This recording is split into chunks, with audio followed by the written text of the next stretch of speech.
Welcome once again to Hunter's Entertainment on Twitch.tv.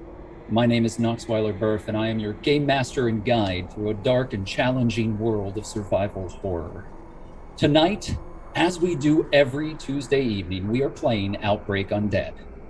This game is not for the faint of heart, and I, as your game master, have confirmed consent with each and every one of my players. Our lines and veils have been very carefully drawn, and we have safety protocols in place to assist and protect everyone at the table tonight. We ask you for your consent as well, and we encourage you to very closely read the content warnings.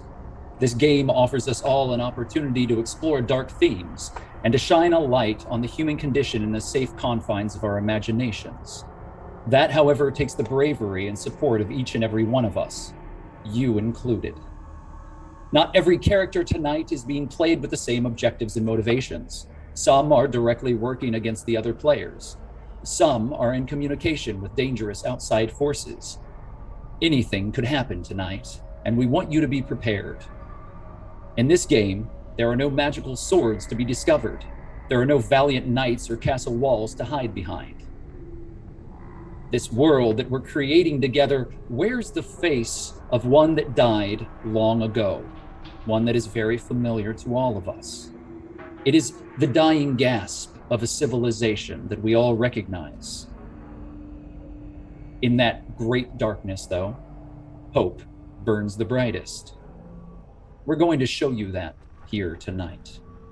I would like to thank both JB Jara and Alex Hillman, and in fact the entire Hunters team, for helping us to make this campaign possible. Without their steadfast work, we simply wouldn't be here. Please sign up if you haven't already for the Scry program in our panels below and engage with the communities of the apocalypse directly. You can take on the role of a survivor yourself and help to divert resources and goods to where you think they are most needed. Your choices will make the difference between life and death tonight, and they are linked intrinsically to the settlements of the Rag and Bone universe. Our tireless Undead moderators are currently in chat and prepared to help you by answering any questions you might have. They're here to support your efforts, and we ask that you give them the respect that they so richly deserve. If you enjoy this content, as always, we ask that you continue to make noise for us on social media. Help us to grow and bring more survivors into the fold. You can join in on our Discord and connect with others that enjoy this particular brand of dark ride. We would love to have you there. Our community is rich, and you are helping to make it even better. So thank you. Enough of all of that, however. Allow me to introduce you to the players in tonight's little nightmare. Markia, welcome back. Would you like to talk a little bit about yourself, what you do across the internet, and who you'll be playing tonight? Hello, I'm Markia McCarty. You can follow me on Twitter and Instagram at Markia McCarty, MarkeiaMcCarty, or on Twitch or TikTok at Darth Markia. Yeah, I'm a professional TT RPG player, voiceover actor, host, interviewer, and I don't know. We all wear a lot of hats out in LA, pretty much. Yeah, I have a number of projects that are coming up because I am the host, narrator, and producer on Something Scary, which we do animated weekly. We do animated horror videos, and then there is a podcast element as well, where I narrate 3 to 4 additional stories. For Halloween, for October, we are doing guest storytellers on that podcast, including a number of people that you know of in the horror community, including Tana Reeve Dew, who is a amazing director, producer, like everything in horror. There's also I'm going to say this person's name wrong, and I hate that I'm going to do it. Cebu Selena. She does sleepwalking TikTok. Someone correct me. I think I said her TikTok wrong. But yeah, she is also a guest storyteller that we have in Halloween, and we have a number of other people as well. So go ahead and check that out. That's youtube.com/snarled. for the actual video aspect, but the podcast, Something Scary, you can find that wherever you find your podcasts, including Snapchat and also Tubi TV. So we're a little bit of everywhere. So for the character that I am playing here, I am playing Achira Sampson. She has in a way kind of been like a Michonne of our little universe that we've established here, but in the sense also something that we've found out is that she's kind of like an apocalypse aunt. She seems to collect wild children. Just seems to be like one of those things that just happens. And Achira is she's not a people person, but yet she needs people. Her love of her life, Arya, was actually ended up beheaded by her best friend, but she does not know this yet. And the group that he is with, the Shepherds, have been hounding her for months. There's something about her that they want. She has no idea what it is, but she tries to escape them every opportunity that she can. She has been captured by the Shepherds in this stadium like gauntlet situation, surrounded by hordes of their voiceless undead. It's a tight spot, to say the least. But she's more than likely to stab someone in the back and get out of Dodge, but she's chosen not to do that, where she's escaped with Polly Pocket and also with Faith, a former child that she had abandoned when she was younger. It's a big old mess, y'all. I'm looking forward to seeing how this turns out today. As we all are. Achira's story has been the cornerstone of much of this campaign so far, and you've added so much to it. We're very grateful. Also, we're welcoming back Melee. Melee, would you like to talk a little bit about yourself and everything that you do across the internet, as well as your character tonight? Sure. Hi there, guys. I am Melee. You can find me on all the socials at whatever they are / Melee Damage. I believe there's also a link in chat. Yeah, and do follow me because there's a lot of stuff coming up in October that has not been announced yet, that is still coming up, and they're very exciting and fun things. And that is the best way to get updated on all the stuff I'm doing. I am an actor and musician, RPGer. I have a short film out that you can check. There's a link on my socials. Please do check that out and support that. We're doing another one soon here coming up in October. On Saturdays, you can find me on a show called Lords of Faerun that is DM'd by Eliza, my wonderful guest here. So check that out. And tonight I'll be playing Rowan, who is kind of an asshole. She is a lieutenant at the Citadel, and I believe at this current moment, she has no idea where she is. So, yeah. Par for the course. Often in our story, things change so quickly, but I'm excited to see what you provide tonight. Cynthia, welcome back. Would you like to talk a little bit about yourself and about all the things that you do and the character that you'll be playing tonight? Sure. Hi, everyone. I am Cynthia Marie. I play Nellie G on LA by Night, which is World of Darkness's vampire game. I play in a bunch of other games. Specifically on Saturday, I'm going to be playing on Gehenna Gaming. We're going to be doing a one-shot Call of Cthulhu game in kind of the fashion of The Mummy. So if you're a fan of The Mummy, the 1999 version, come join us because it's going to be really cool. It's going to be on Gehenna Gaming, and it's going to be a lot of fun. I'm not going to say who I'm playing in that because it would be a cool reveal. Otherwise, I do a whole bunch of one-shot pop-up guests here and there. So if you want to find out where I'm going to be appearing next, just go on my Twitter @SynDancer or Instagram if you want to see some of my more cosplay kind of pictures or big curly hair stuff, because that's always fun to do too. That's Cynthia__Marie. But yeah, tonight I am playing Camila Cervantes. She is part of the Citadel. Well, was. She ran away for a very specific reason because she is now 7 months pregnant. But we'll see where that happens, what else happens with that. I think the last time I had played her, she lost something very significant to her. As a sniper of the group, she lost her arm in battle, pretty much almost went down, but Lampwood kind of saved her, which was a very interesting and awesome choice. She knows Rowan quite as well as Faith from the Citadel, so there's kind of a little bit of tension there, so I'm excited to jump into some role play there. And I think I am captured at this point, so I have no idea what's happening now.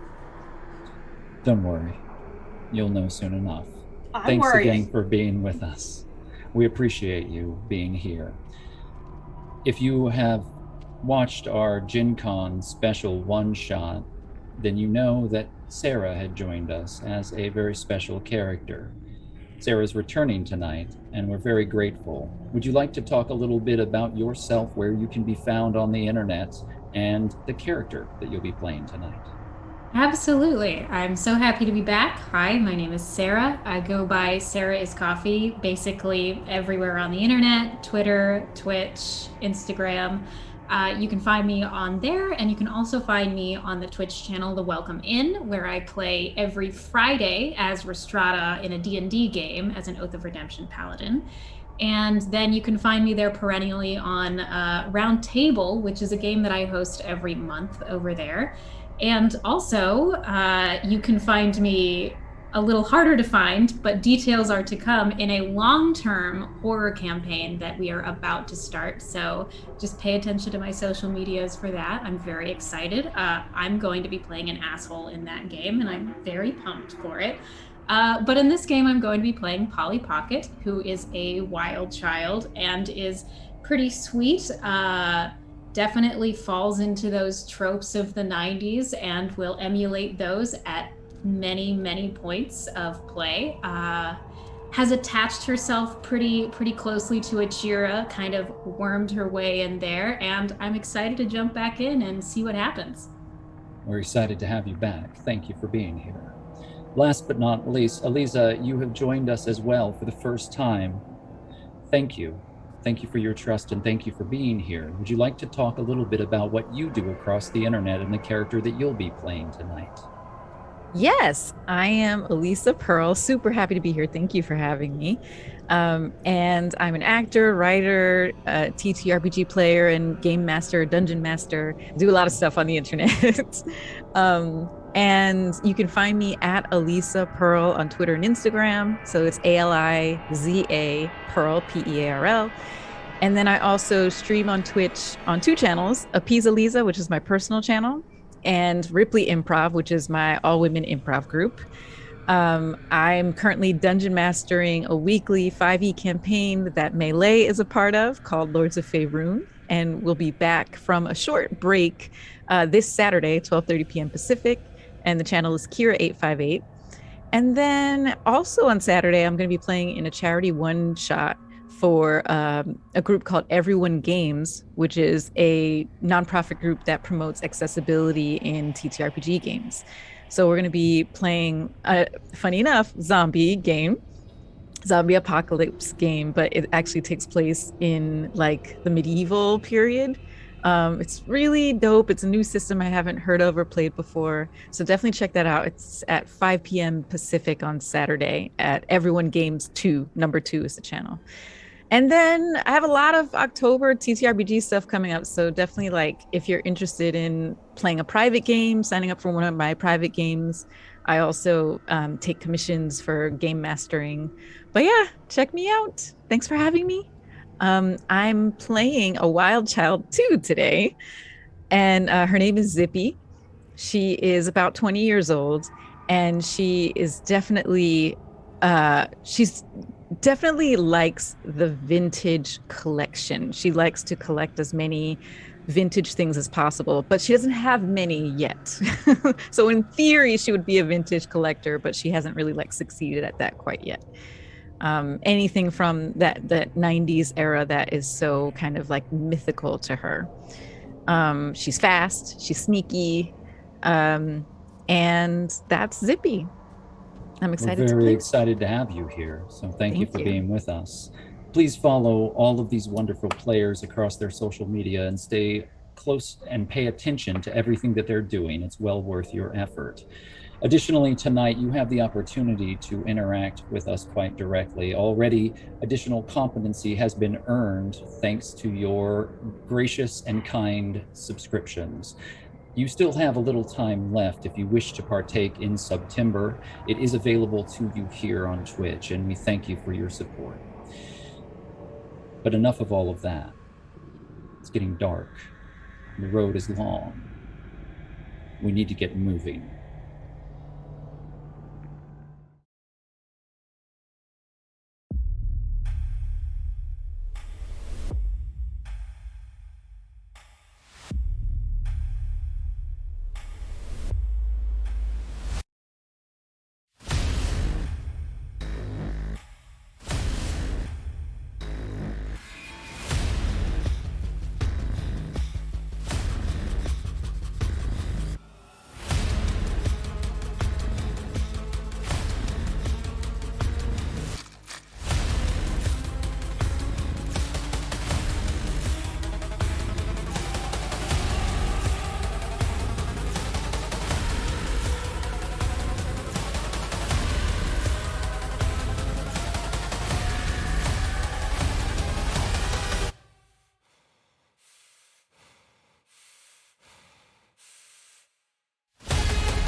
The world ended on Monday, May 29th, 1995.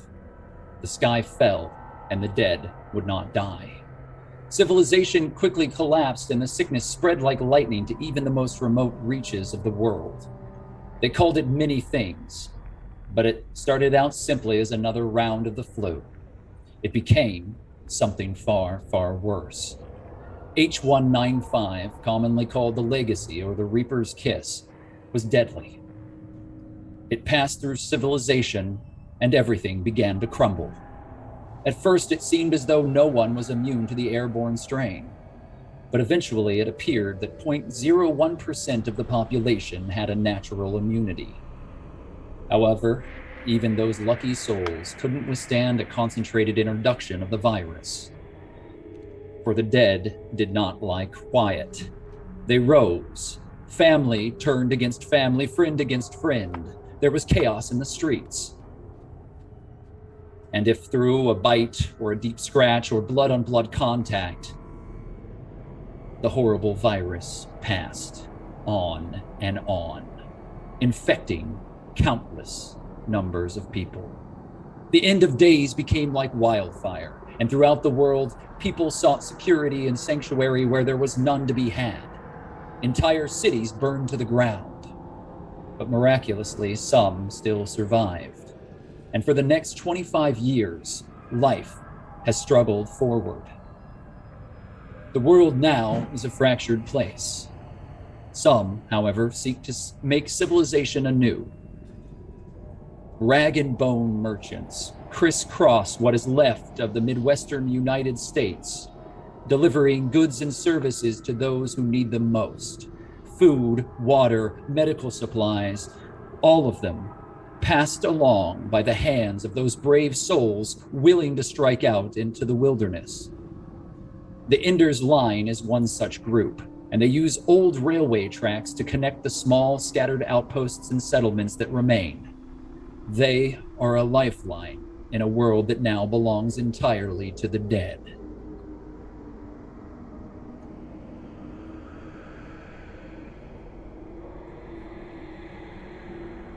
There is a place, far, far out, away from the broken city that was once known as Pittsburgh. A little oasis floating in a broken concrete sea. Trees now overtake what was once a large and spacious parking lot. Twisted metal hangs above, jagged and broken. There are no lamps here. There is no light to be found outside of that which is naturally provided. Vines and growth have taken over this place. An enormous sign hangs broken, a central gem in the crown of what was once known as a Chuck E. Cheese. This restaurant and arcade, long ago, was a bastion, a place for joy, mirth, entertainment. Now, it houses a number of young, small, very careful survivors, those who have hidden away from the world. They hunt and they survive here, drawn to this place because of the faded, chipped paint, the bright colors, the cartoon faces that are etched across every surface of this building. Something of it speaks to a world that no longer exists, one that has been lost. Now, faded as it may be, it is home to a number of these survivors, all of them young, without any indication or remembrance of what the world once was. Inside, there are small fires that have been lit in containers, metal containers that have been placed throughout what was once a spacious dining room. There are colorful machines that have been stacked up, none of them functional any longer, and the somewhat horrifying remains of animatronic creatures, each of them placed like saints in altars, standing across the back wall. A moth-eaten rat stands smiling broadly, the fur horribly weathered, falling away. Colorful overalls, twisted and broken, worn down. The machines now stand a silent vigil in this place. There are two figures standing over one of the fires. Roasting above that fire are a number of rats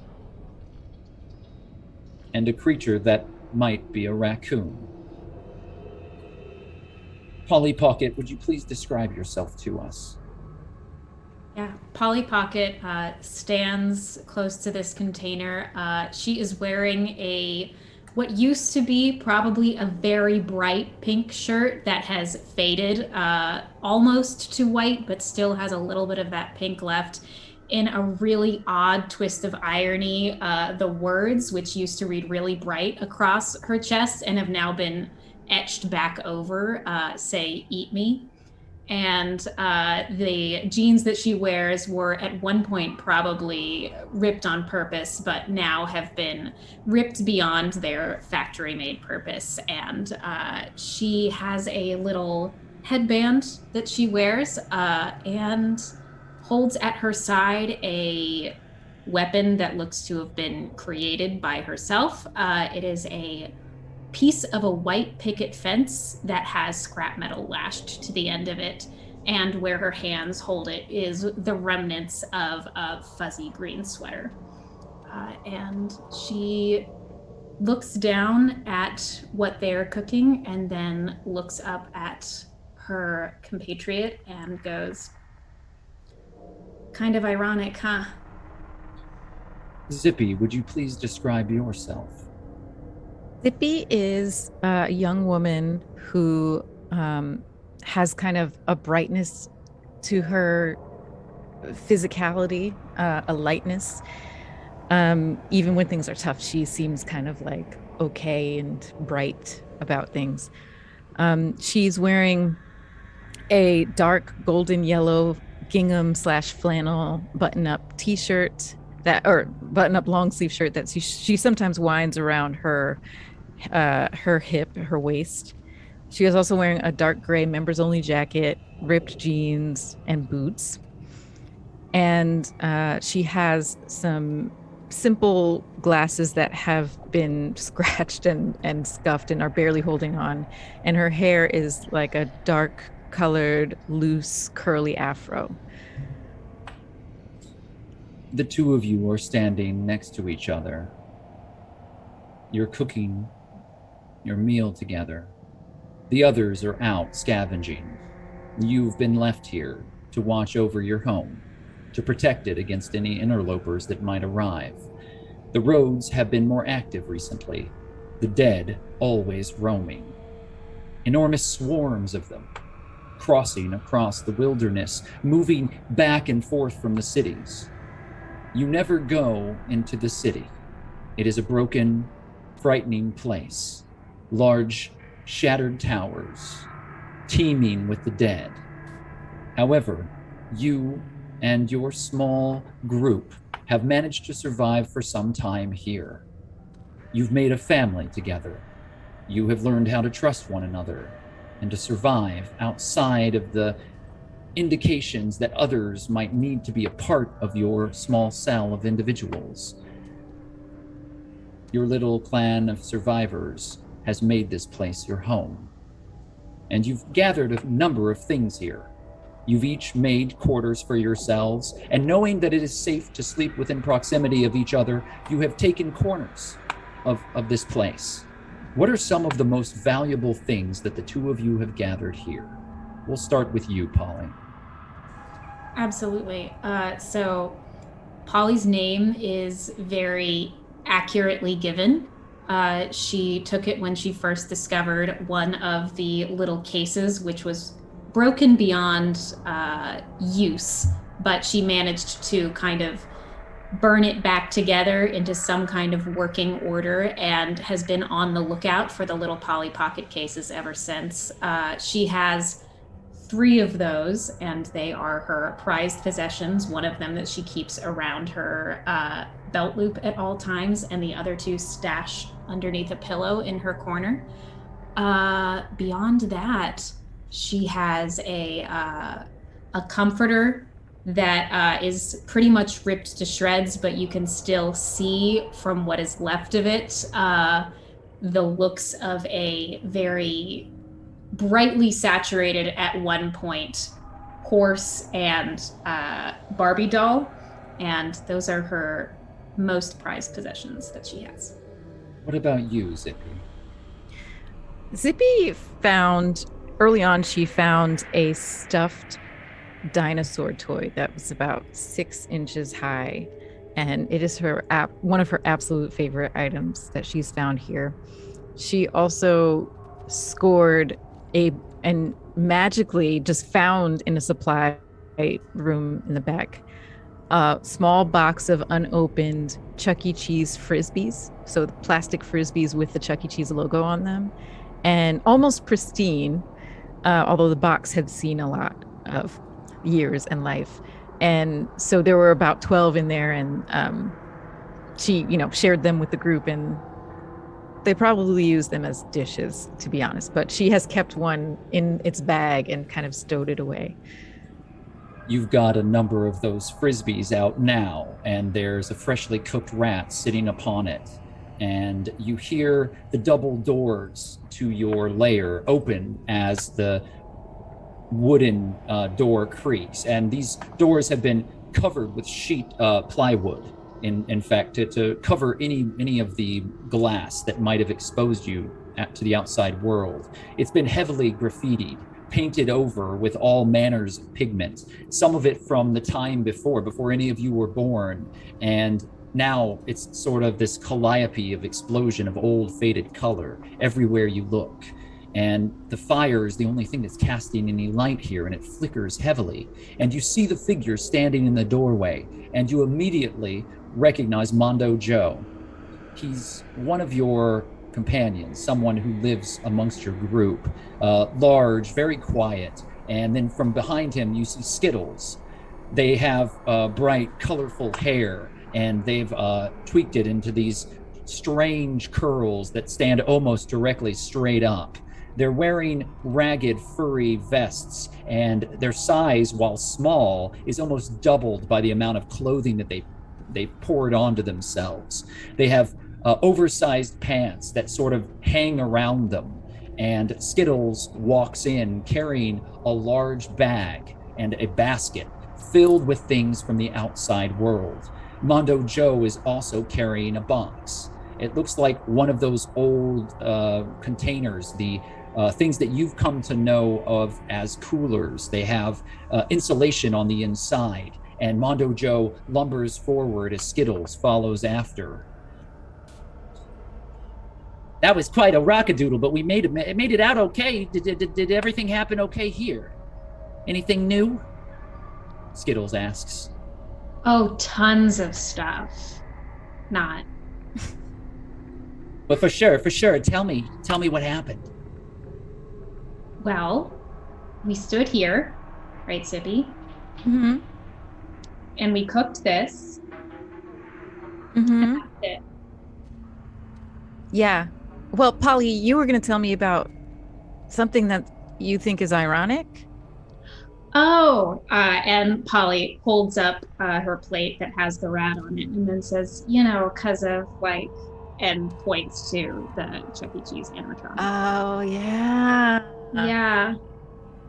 It's almost like we're eating Chuck E. Cheese himself. Totally.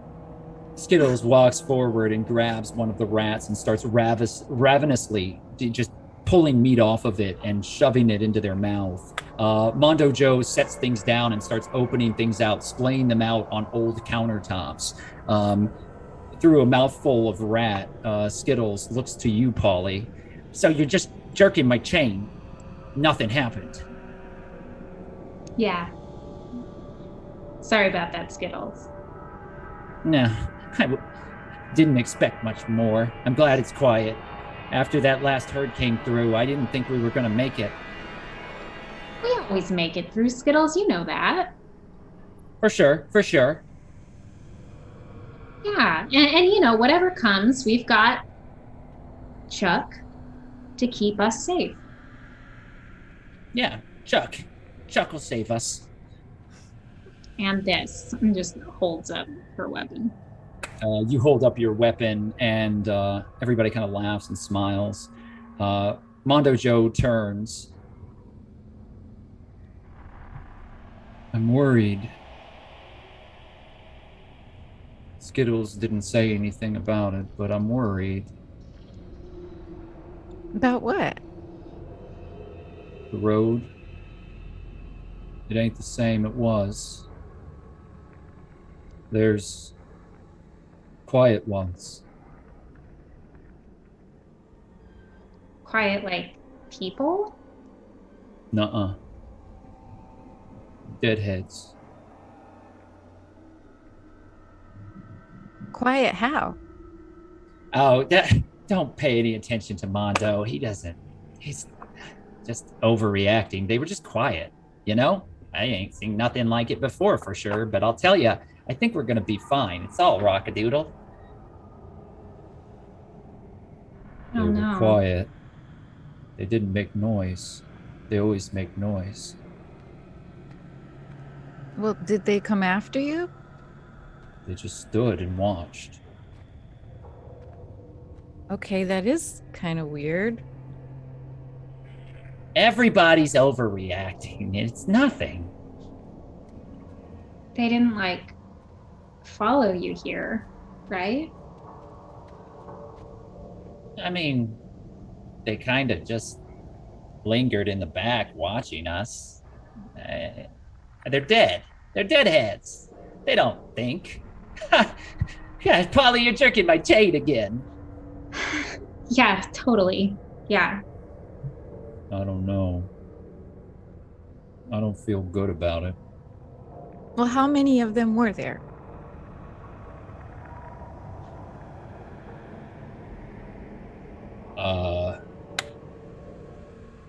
Too many. I couldn't count them. Okay, well, we'll just have to be extra vigilant, knowing that there may be some quiet ones around down. Yeah, just extra vigilant. That's all it's gonna take. For sure. Keep a watch. Great.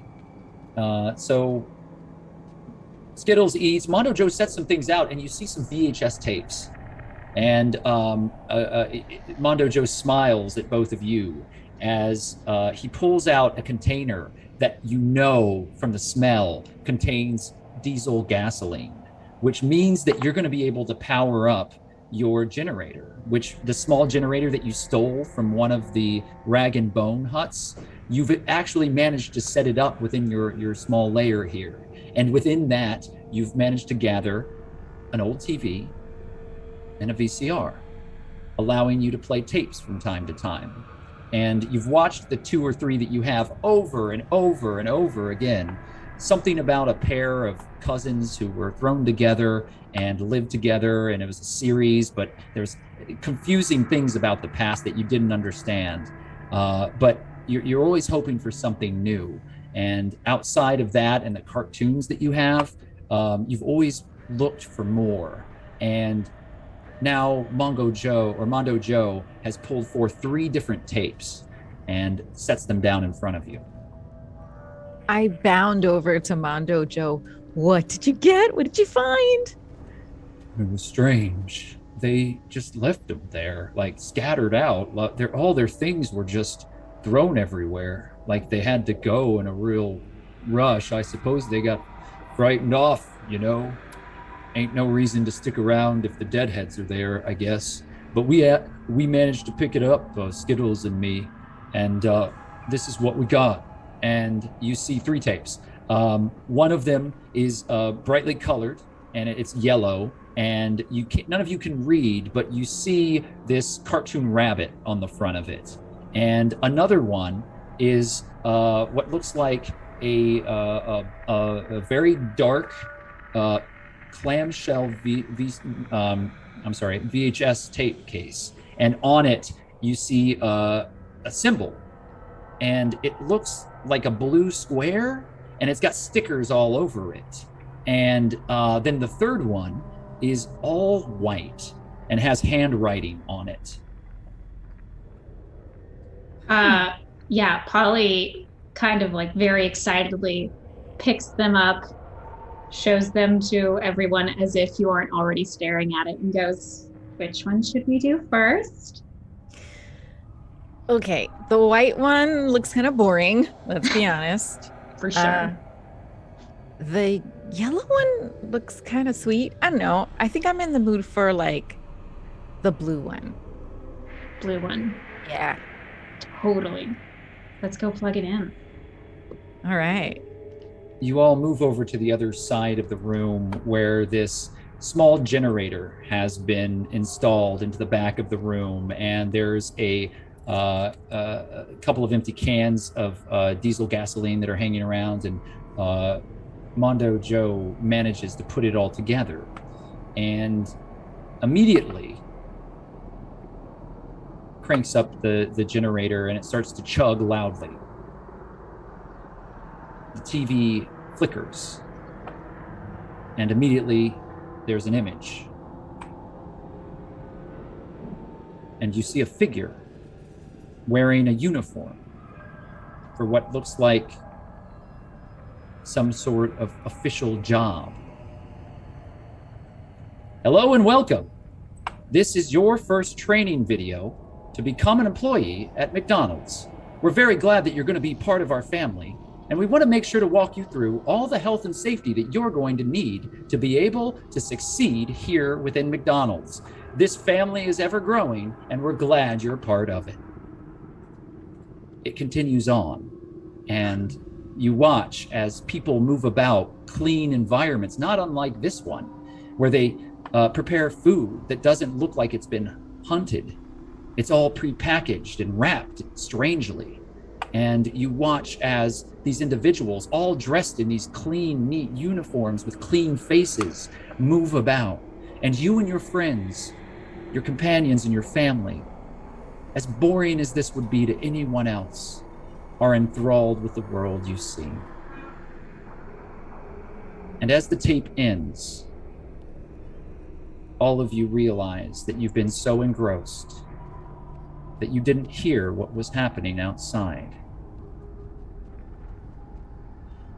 I need you both to make a spot listen check with 3 black dice of difficulty added to it. To make that roll, all you need to do is go to your character sheet in roll 20. You can click on spot listen, and then you'll be able to add the 3 black die, which makes it more difficult. Okay. So spot listen. And then That's correct. it says gear or kit. Do I guess nothing You for are this. not actively using any gear or kit for that, so you would skip Okay. past that. And then is the multiplier the 3 black die that we do? The multiplier is for your gear, so you would skip past that. Oh, okay.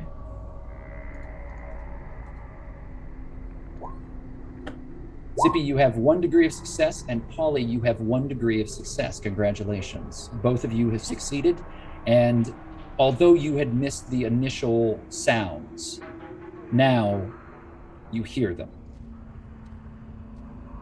There is a very soft thumping noise at the door. The wood along the windows. Thud, thud, thud. Not a knock, but like a branch or something in the wind striking against the wood. It's met with another and another.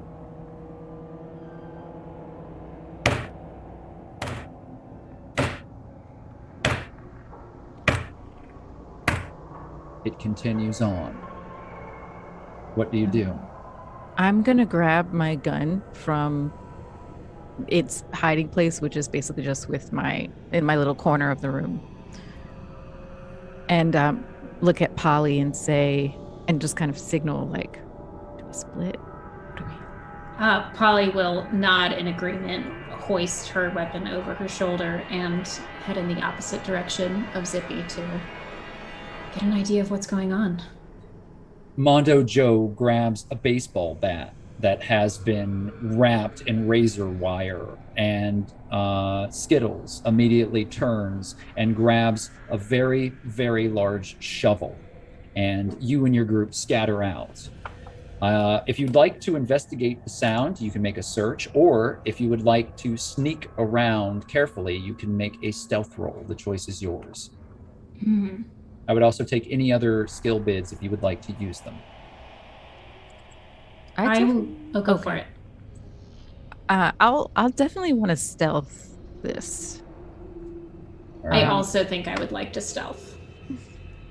I believe you actually do have some equipment that you're using on this. So Zippy, you would be able to use a 2 times modifier on your stealth when you roll. Okay. Nice. And then Polly, are you also rolling your stealth? I am, yes. Same for you as well. This gear is homemade equipment that you and your companions have built together. Okay, Zippy, so you have 1 degree of success. Okay. do I add that in on the gear or kit, or? So on gear or kit, you can do your drop down. It should show you things, but it's going to be Yes. the multiplier that you want to put the 2 times into. Okay, great.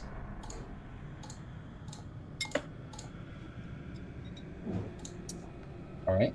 So, Zippy, the good news is that you've succeeded with 1 degree of success. You are very quiet as you carefully move along the dark interior of the restaurant. Polly, however, you've gotten 5 degrees of failure, which is a catastrophic failure here. Mm-hmm. Now, if you'd like, you can use some of your competency. That is, even though we are in currently a flashback, it will be competency that will be deducted for the entirety of the game. So if you choose to use it here, it will be deducted from your total for the rest of the game. Would you like to use competency to either alter or reduce the failure of this roll? I think I will use... Will 1 competency point take away the catastrophic failure, or will it still be? 4 degrees of failure, I'm sorry to tell you, is still catastrophic. So it would take at least 2 points to reduce that. 2 points. It will be, anything that you put into it will reduce the amount of the failure. And you and Right. I are going to work together to narrate that failure. Fantastic. I am only going to use 2 points. I'm going to keep it at a failure, but I'm going to reduce it from catastrophic. As you're moving forward, immediately the television behind you, which had not been turned off, sputters as the tape ends, and there's a loud that echoes through the building. Shit. You continue to move forward? I think Polly darts back, and tries to slam the buttons to turn off the TV. Very well. You quickly smash the buttons. The VCR falls off the top of the television and breaks on the floor. Skittles, you hear audibly go, "Oh, come on." Sorry. The rest of you begin moving forward. Zippy, you're near the door. What would you like to do? Is there any window? I know they're patched up, boarded up, but are there any windows that I could try to peek out of? There are, in fact, lookout holes that have been carved in strategic points along the building's sides. You know where these are because this is your home. Describe to me what you do. I have my gun. And if it's okay, I think my sheet says that I have training in a long gun and a pistol. I was thinking I had the long gun. Is that okay? Yes, it's absolutely fine. Okay, so I just have my gun kind of at the ready, and I press my back against the wall and look out one of these peepholes. You look out the peephole and you see the dead filling the parking lot. Oh, God. It's not like other swarms, though. They're just standing there. There is a row of them that are lined up along the edge of the building. Both hands are touching the wall, and in almost unison, they raise their hands up and smack the boards.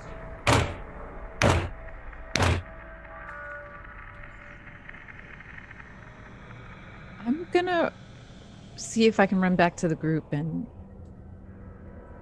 Yeah, I'd like to run back to the group. You run back to the group. Skittles runs to the door and wraps a chain around it and puts a large padlock onto it, locking all of you inside.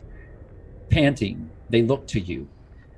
What the rockadoodle's happening out there? There's a lot of undead, and they seem to be like those quiet ones you saw, Mondo. It's a lot of them. I think we should try to find a way out the back or hole up in a basement or something. Should we take the ladder? If we can. I mean, it might slow us down, though. You know that the group does have a number of exits, and you can choose how you wish to use them. In the case that you were to be assailed in your home, you have always prepared for this. Mm-hmm. There are 3 ways that you can leave. There is, in fact, a basement, and it leads down, and there are some very tight tunnels that take you out and around. Some of those tunnels have been hand-carved through the earth and lead you into safety. There is also a ladder that leads you onto the roof, and then there are ladders that lead you back down off the side of the building. It also gives you a vantage point. The third way is a set of doors that are in what was once known as the kitchen that lead out into the back lot. The choice is yours. Do you think, Mondo, did they seem like they were maybe thinking more? Like you said they were watching you. Did they seem a little bit more like awake? Because maybe we can trick them?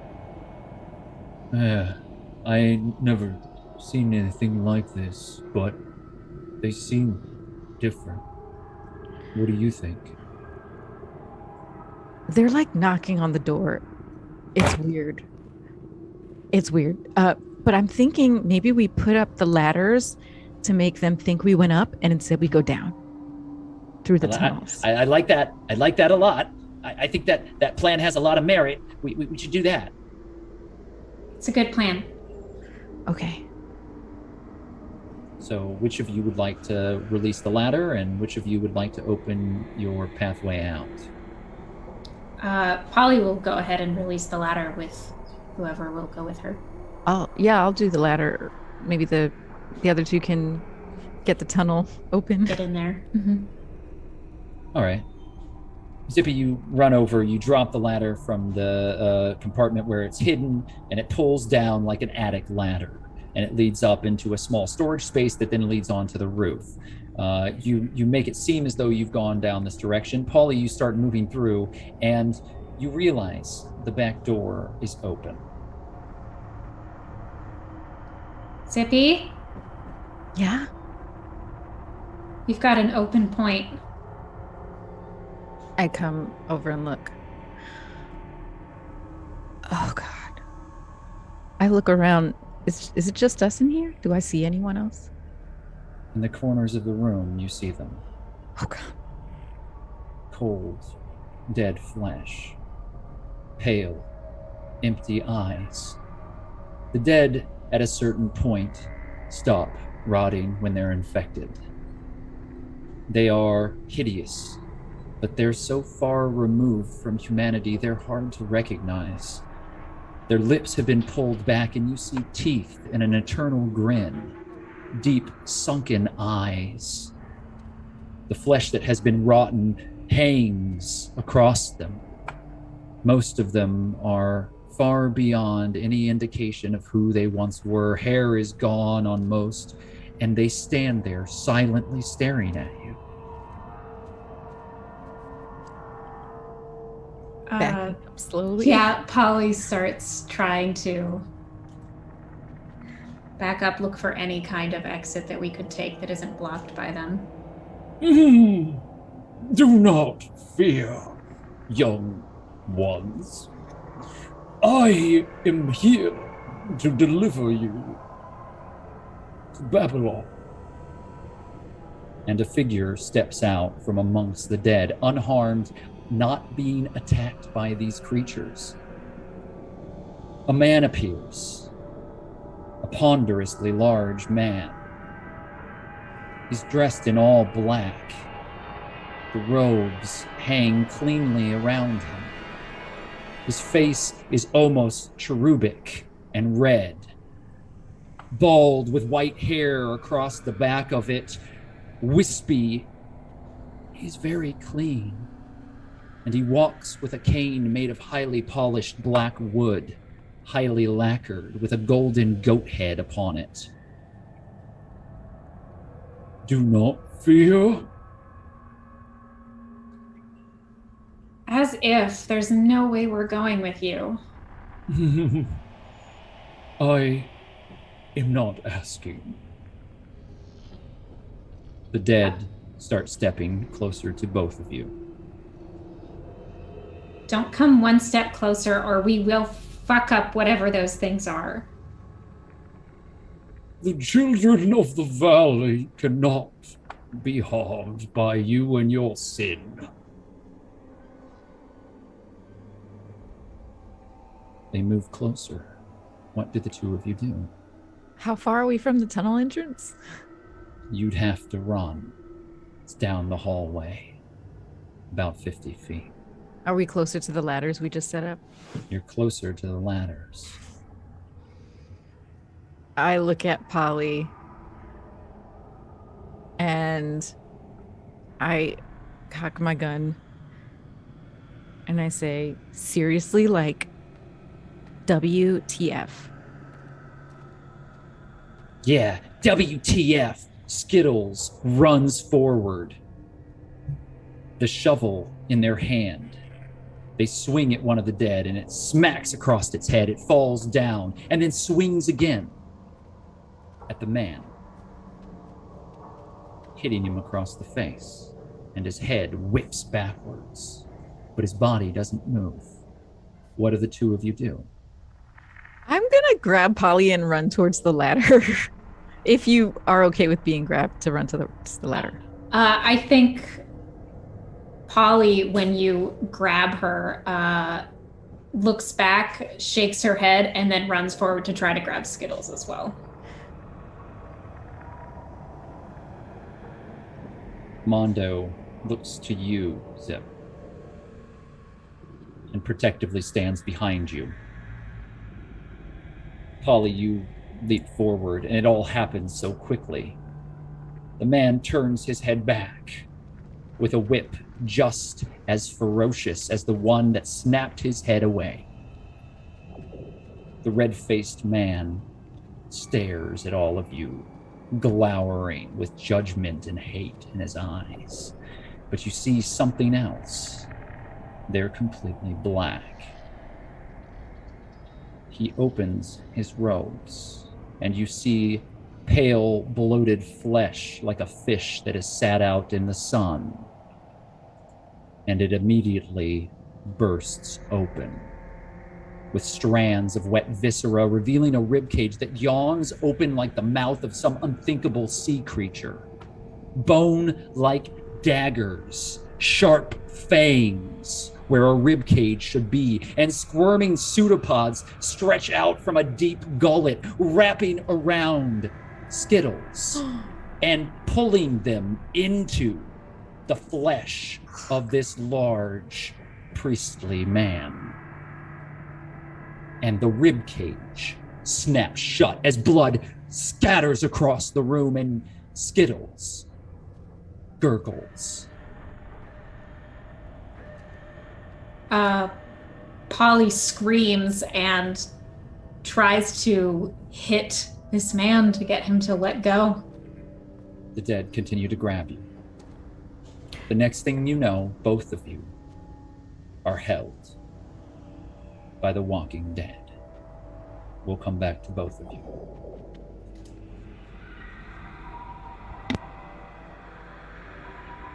Rowan, you're awake. Your head is spinning. You don't know what they've done, but they've certainly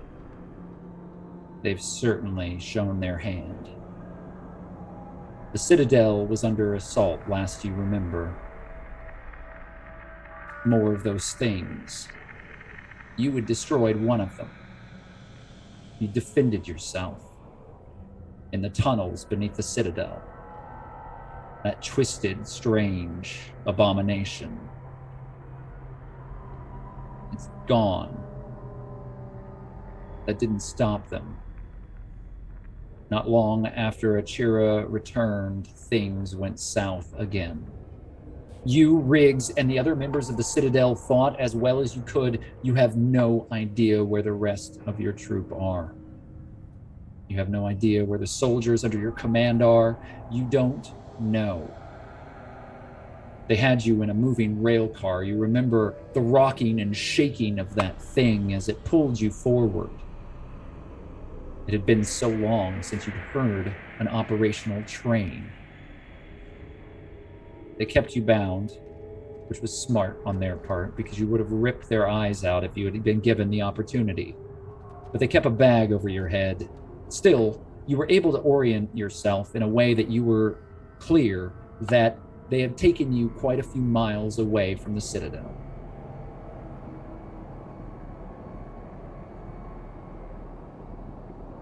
What do I see when I look around? A wall made of concrete.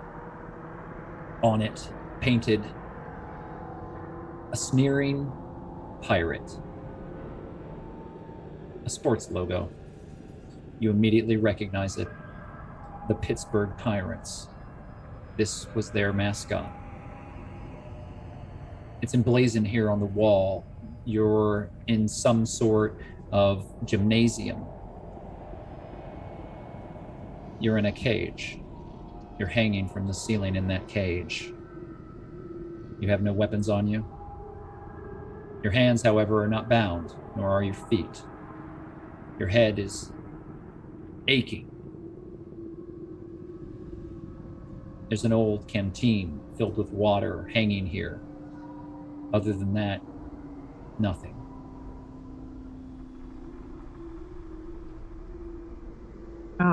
So even outside of the cage, I can't see past it. It's dark. There are two fires burning. One is on the far end, illuminating a set of double doors. The other underneath you, illuminating the small spot around you. You hear other chains and other metal, though, within the room. You think someone else is here with you. What do you do? First thing Rowan's going to do is take a sip of the water that's hanging. And then she's going to shout out to whoever is making the other noise. Who's here? Someone else. I can't see you, but I can hear you moving around. Your voice echoes within the gymnasium. Camilla. Your eyes open.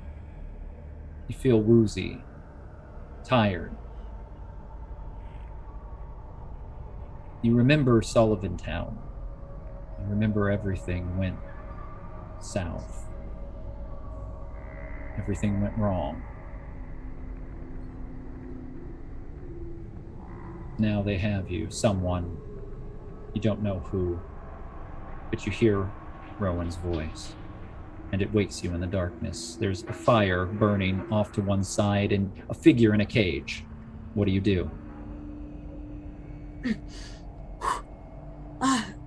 Rowan, is that you? Holy shit, Camilla. That's one way to put it. Where are we? I'd say at this point your guess is as good as mine. Somewhere near Pittsburgh is all I got, I assume.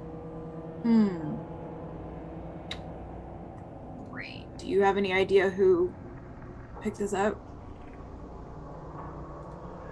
Does Rowan have any idea who snatched them up? You do. You know it was the shepherds and those things they control. Whatever they've done, however they've managed to manipulate the dead, they used it against you. The Citadel never would have fallen to any mortal foe.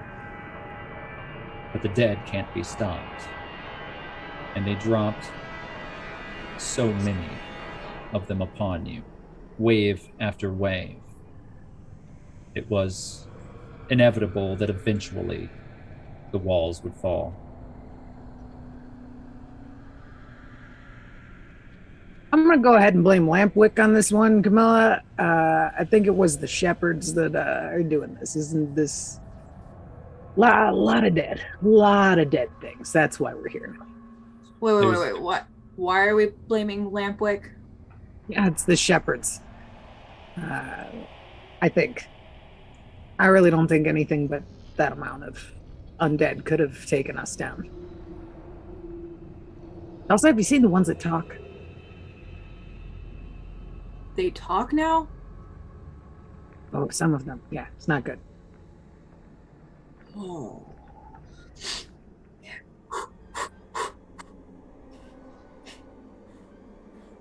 Describe yourself, please, Camilla. I am a Latina woman with long curly hair, olive skin, brown eyes, looks very, very militant, outside of the fact that I am a 7-month pregnant woman with a limb missing.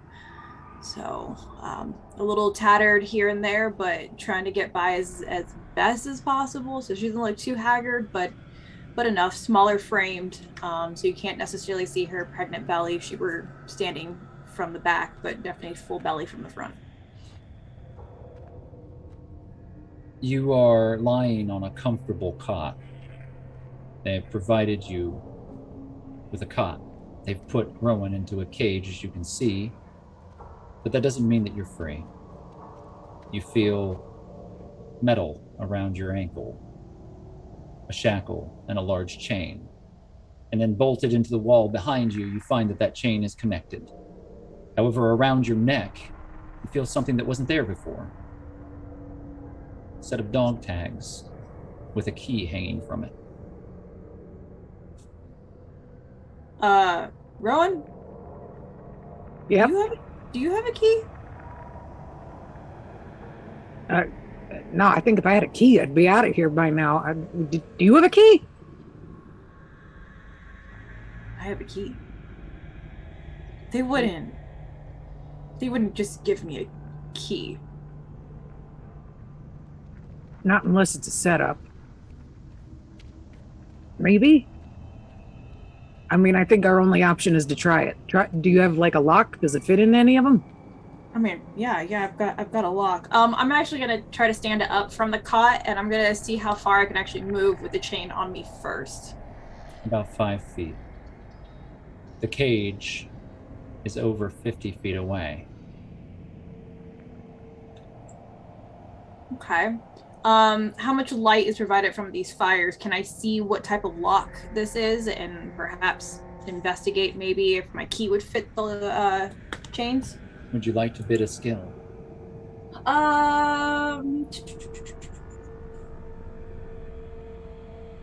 Yeah, I just don't know which. Why don't you do search? Okay. Search is a good choice. Rowan, is there anything that you would like to roll to learn more about your situation? Sure. What would be appropriate at this moment? You could make a spot listen, a search. You could potentially do a lift pull to shake your chains in your cage to see if maybe it is strong enough to withstand that sort of action. I'm going to do a search. Okay. Camilla, you have rolled and you have 4 degrees of failure on your search. Would you like to spend any competency to correct that? Nope. Very well. You do not find anything at all. And as you're moving through, pulling yourself as far as you possibly can, the chains clatter loudly against the floor. It's old wood. There are cracked pieces everywhere. It's scattered, covered in dust and ash, but there's a loud clatter from your chain. And then you hear in the other dark spaces around the room, shuffling.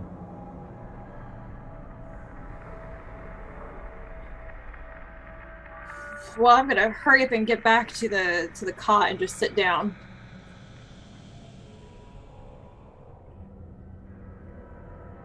You pull yourself back to the cot and sit down. Rowan, you have 1 degree of success on your search. As you're listening and looking, you do see other shapes in the darkness moving about.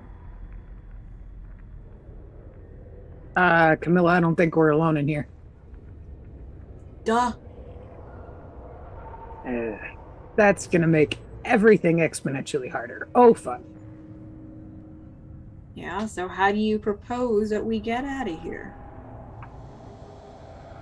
Zippy, you hear the clatter of chain, and you wake. There's a burlap sack on your head, and you feel the weight of a shackle on your arm, your left arm. You feel a cold, hard floor underneath you. What do you do? Is my right arm free? It is. I'm going to lift up the burlap sack, see where I am. It's mostly dark, but you see 2 fires. You see a figure, it looks like a woman in a cage, hanging above the center of this room. And you hear another voice in the darkness, but it's your head is a little foggy. It's hard to make out at first. Hello? Rowan, Camilla, you both hear a voice. Hi? Hello? Hi. Where are we? Somewhere in Pittsburgh. Are you chained up over there? Yeah. Polly? Mondo? I'm not Polly or Mondo. Same. I'm Rowan. Cammy. I'm Zippy. Do you have a key? A key? I'm gonna pat first my clothes and then the floor around me to see if there's a key somewhere. In one of your pockets, there's an envelope. It wasn't there before. Maybe? I'd like to open the envelope. You open the envelope. There are two things inside. There is, in fact, a key and a severed finger. Oh God. Oh God. Oh. What's wrong? Oh You God. okay? It's large, and you recognize it. The tattoo on it, it's Mondo's. I would have dropped it already, but after, also recognizing it. Oh my God, Mondo, no. Hey. Breathe in. Oh God. Come on. You gotta breathe with me.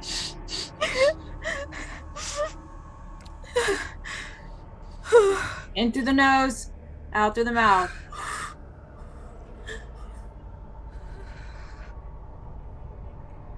I have a key. Okay. I have a key. All right. Keep breathing. What do I do? Oh my God. Right now, crying is not going to help you. No, check to see if the key fits any of the locks that are Right. around you. That's and at the same time, Rowan will start to kind of check her pockets then too to see if there's anything on her. You check your pockets and you find nothing. I try the key on the shackle on my left arm. The shackle on your arm seems to be hand-forged. It is fairly simple in make. This key seems like something of an artifact from a world long gone, and it doesn't fit your lock. Is that the only shackle I have on me? Yes. No, it doesn't work. It's not working. Okay. All right. What kind of lock do you have there? Can you tell? It's like Padlock. I don't know what that means, but it's. How did you describe it? It's something that feels like it was handmade. Mm. It feels hand-forged. Is it made of metal? Yes. Okay. It's metal. It's I don't know. It looks pretty simple. Not a padlock, I don't think. Okay. Something else in the room begins moving and will come back to all of you. Achiro, you're pressed up against the door. Your back is thrown against it. Your lighter is out of fluid, as is Faith's. Polly, you are here in the darkness. That abomination, that thing, that multi-limbed, spider-like creature made up of legs bent backwards and arms and a long twisted spine, far too long to have ever been human, lifted you up from the ground and was whispering into your ear as it was carefully petting you across the face, holding you there. You couldn't understand what it was saying. You don't know that it was saying anything, but it was murmuring as if a mother were murmuring to a baby. And then Achira fired, and the shot, just inches away from your own head, threw this creature's head back, and it screamed out in terror as you were dropped to the ground. You and the others managed to rush into the locker room and slam the door behind you.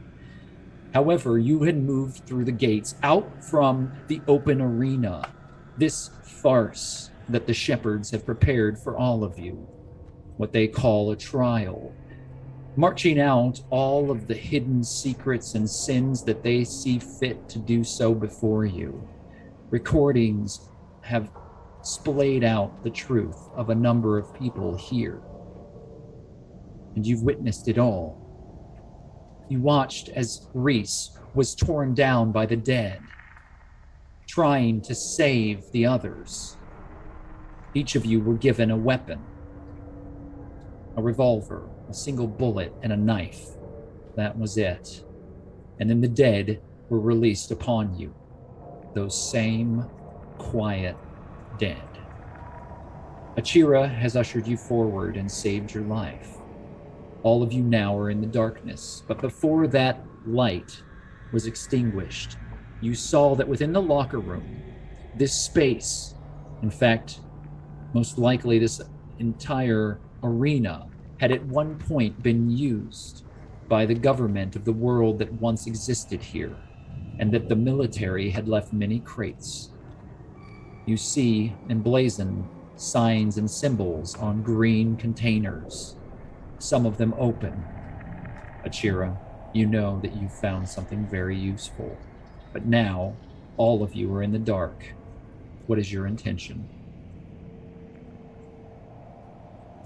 Ashira's gonna whisper over to Polly. Technically, we're even now. You saved me back at the beginning of what they call Babylon, and I just saved you from the thing on the other side of the door. So technically, we don't owe each other anything. Just so that we're clear on that. I never thought that you owed me anything. It's just people help people, right? Oh my God, how young are you? You hear Faith in the darkness. We need to find some light here, and maybe we can deal with this later. Yeah, I saw boxes, and Polly's gonna start trying to, like, with her hands out in front of her, move her way forward to those boxes that she saw before the light was extinguished. All right. I'd like for you to make a search check with 3 black dice attached to that search. Okay. Achira is going to be doing the same, but in a different manner. Going to follow the wall with her hand until she feels like she's perpendicular to where she saw the boxes, and then move straight ahead from the wall to it. Using the wall, I'll allow you to use a 2 times modifier to your roll. Whew. And then Faith is quietly pressing up against the door, and you hear her voice. I'm going to keep holding the door in case that thing is still moving out there. Both of you begin moving forward. Polly, you have 5 degrees of failure, and Achira, you have 1. Would either of you like to spend competency to mitigate that failure? Yes, I will spend 2 to make it a success. If I can find it, then maybe I can call other people over. All right. Spending 2 competency points, you've turned this into a single success, which is enough to find the boxes. On the other side of some temporary caging, you sort of work your way around and you start to feel the dusty forms of a box in front of you, heavy, large. Polly, you have 5 degrees of failure. Is there something that you would like to do to mitigate that failure? We do have the communal points of competency, correct? You do, in fact, have 2, I believe, communal points of competency that may be used. Okay. Would everyone in the group be okay with me using those? Yeah? Okay. If they're not used by the end of the session, they are lost. Fantastic. I will use those, as well as... I'll use those too. Mm-hmm. Excellent. I'm going to spend 50 risk. We're going to take a short break. We'll be right back.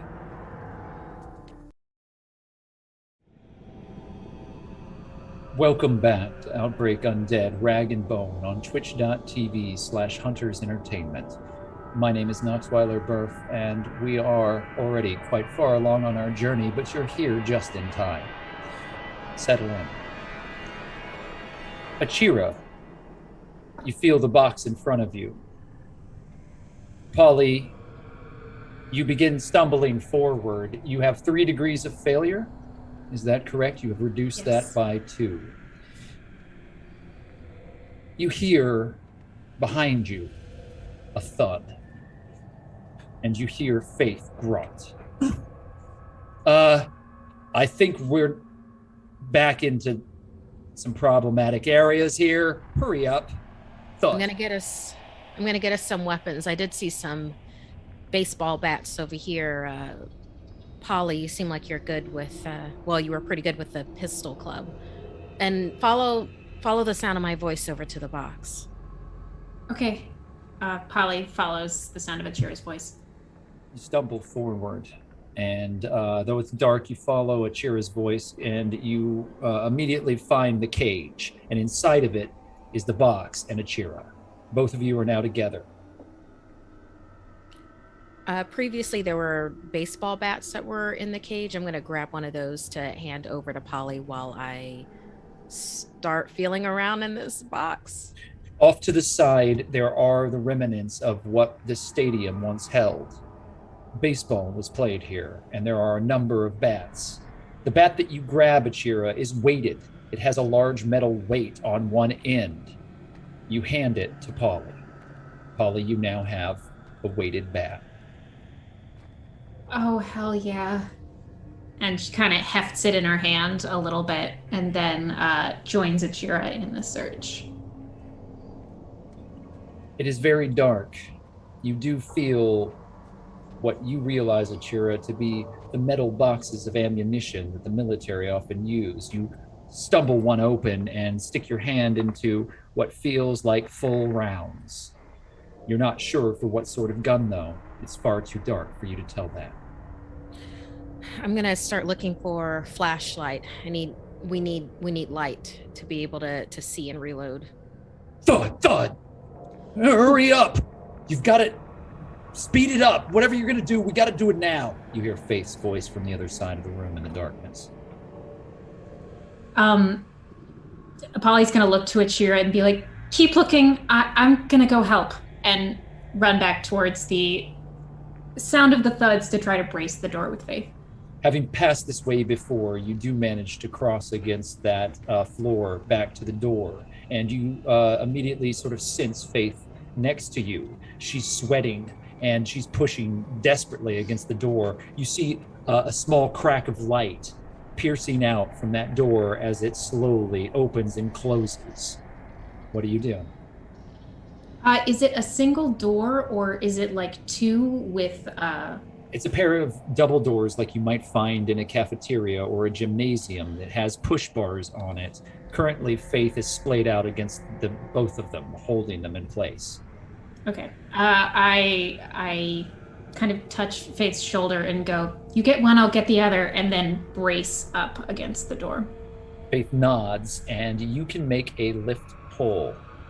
Okay. No dice of difficulty are added to it yet. Lift pull. Let's try to find it. The door thuds again just as you press your hands against it, and the crack opens and you smell something horrid waft into the room. 4 degrees of failure. Mm-hmm. Would you like to ride those 4 degrees of failure out, Polly? I would, yeah. You fly backwards, landing hard on your back. As you slide, the door flies open. Light from somewhere far down the tunnel casts a silhouette. You see a hand reaching around the door and grasping onto it. A long, thin, naked arm pulls forth the face of that old woman, the one that had grabbed onto you, carried you up.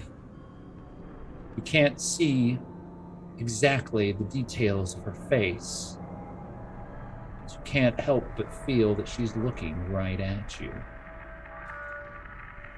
The body snakes around the door and shoves one more time as you see Faith fall forward as well. The bat is in your hand. Achira, you hear and see the silhouette on the far side just as the abomination rears up like a centipede. Long, stretched spine.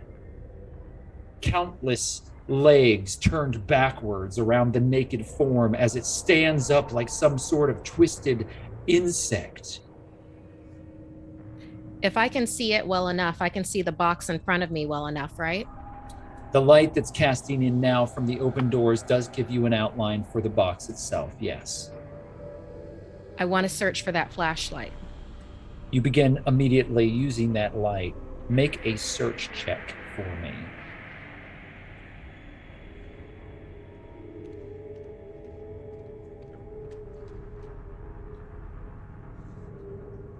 Do I still have my +2 modifier?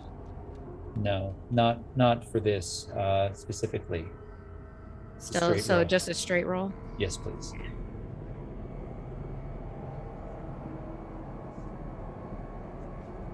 Congratulations, Achira. You begin digging desperately through the boxes with the small pale light that is casting through the space. And you find a large flashlight. What do you do? I slam that on, put it on the floor so that everybody has the light. And I take a good look at this ammunition to see if I can start loading my gun up. Well, actually, I have some ammunition still. You do. The light is now immediately piercing through the darkness. It is a beam that breaks the darkness of this place. You see a box of flares sitting next to it. You see ammunition for an assault rifle. I see an assault rifle. You see boxes that have yet to be opened. Polly, Okay. what would you like to do? As this light gets slammed on, Polly is going to take advantage of hopefully that maybe disorienting the creature, I don't know, heft her bat and just, without even like fully standing, get 1 foot forward and use that propulsion to try to slam it into the creature. You are correct. The light itself strikes against the darkness and casts upon this figure as it stands in the doorway. You now see the pale, almost translucent flesh sagging around the face and the dark black eyes as this thing shrieks, its open jaw almost unhinged as it shrieks outward.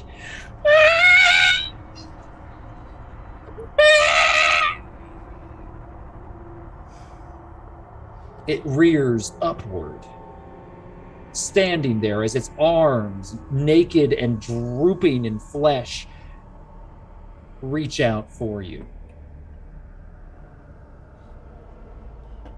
Yeah, and I just scream, "Get bent!" and try to like slam into it with my You bat. strike it with your weighted bat. I'd like for you to go ahead and make an attack for me. It is a blunt attack.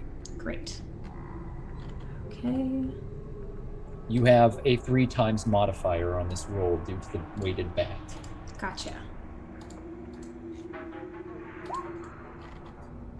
You swing and you miss as this thing begins stretching itself forward, trying to grab you. Immediately, you see a flash of metal as Faith leaps forward and stabs the thing in the neck with her knife. Black blood starts spraying out, and Faith rolls to the ground onto the other side, dodging away from it as it strikes wildly at it. Get back! Faith, get off your ass and get over here and get a gun. And then Achira is going to aim for, she's going to try to headshot again this creature with the, I believe she had 3 bullets left in the revolver. Yes, you see the thing's face now, and you see that the wound is sort of knitted together in a weird way, but there's like an almost cancerous bulbous growth on the side where your bullet had entered in. And one of its eyes is pointed in the wrong direction as it continues to lunge forward, drooling black viscera. You fire. You have your regular modifiers for your equipment, or I'm sorry, this is a 2 times modifier as we determined for this revolver, so you can use that. Okay. And you have the bullets that you had gathered from the other survivors in the field. Oh, yes. That is Yes. 3 degrees of success. Would you like to modify that at all, Achira? I don't have the stats for this gun. Is 3 enough for a headshot? It is not. You would need 5. Is 4 enough for a headshot? 5? For a Nox. revolver, you would need 5. Okay, then I'm gonna. Oh, hey. So we were safe in this locker room with all these supplies before this thing literally busted through the doors, inserting itself into this location, this bile dripping, very ferocious monster. Are we now in a location hazard? Fair question. But while this location is hazardous, it is not a location hazard. It Fair is, enough. in fact, a storehouse that a hazard has followed you into. I will use 2 competency points to make it 5 degrees of success. Nice. You headshot the creature again.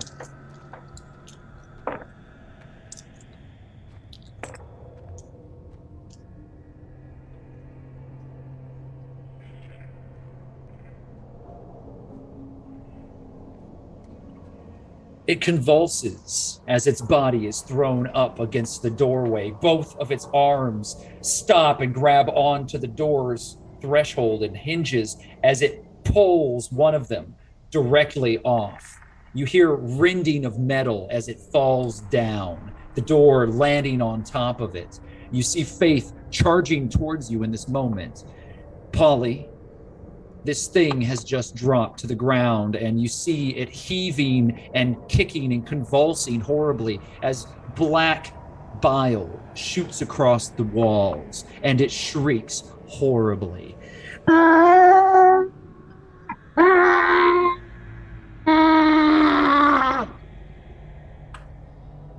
What do you do?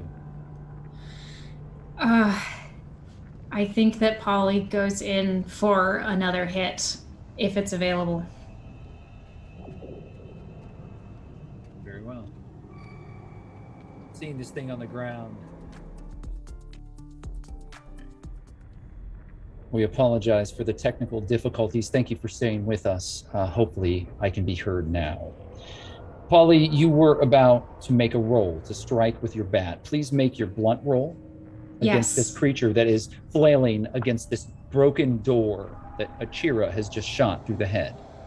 I have 1 failure. I would like to spend 2 competency points to make it a success. Very well. With that, you strike with your bat, and the creature remains still, unmoving. A withered, wrinkly hand drops in front of you. The door stops pulsing up and down with the breathing of this thing, the convulsions from it moving. And now there's a pool of black ichor that is filling the doorway. This abomination seems to be quite dead. All right. Well done. And runs back to Achira and Faith. Faith has made her way across the space, Achira, and in the light that you have found, immediately starts grabbing some of the flares and starts moving some of the boxes open. You see some 9mm pistols in a box, and also a number of AK-47s in another. There are automatic rifles, some ammunition, a number of pistols, and then pistol cartridges as well. You'll have to abandon your 32, however, as this is not going to match the gun that you are currently holding. Okay. Then I'd like to, just in cases, put the 2 rounds in the thing's head and then toss the gun over to it. You step over, and do you move the door away from it? No, I'm not going to touch it or come close to it or anything. I'm just. If you would like to shoot it in the head, you'll have to move the door. It conceals most of this creature. You know what? We're fine. We'll just go ahead to the. So I'm going to keep one eye on the door. Very well. Do you gather any of the weaponry that's here? Yeah, I'm personally going to get a long gun and also a full pistol. So I will definitely be grabbing those. You take a 9mm and one of the automatic rifles. You take ammunition for both. What about you, Polly? Do you take anything else from here? I think Polly is good with her bat. She will look back to the flashlight and say, "You need someone to man that?" To Achira. Yeah. You don't have to put yourself in too much danger, though. That's not how the world works, Polly. One of those things killed my friend, so I'd like to make sure it stays down. Okay. I'm perfectly happy with her carrying the light, Faith tells you. Yeah, Polly, you got the light. She goes and picks it up. This is an old flashlight. It's large. It has a very heavy square battery that's attached to it, and there's white residue around the side of the casing. You've never seen anything quite like it. Achira, you can make a roll if you would like. To know that it's battery acid? Unless that's something that Achira is used to dealing with. Well, I think anybody that grew up in the 90s around batteries would know battery acid. Like that, yeah. that's not gonna last long. And don't touch it or eat it. I don't know what wild children. Sorry. Maybe eat food. Polly, roll your first depletion die, please. Okay. This depletion die is going to be rolled for the light. Where do I find the depletion die on my? I can roll it for now just to speed it up. But it is a single white die. Okay. There you go. Alex has already rolled it for us here, and it is still lit. However, you think that perhaps Achira is correct, as the light seems to flicker and fade as you cast it against the dark hallway that stretches out beyond this creature. Do the three of you pass over the body that is concealed under the door?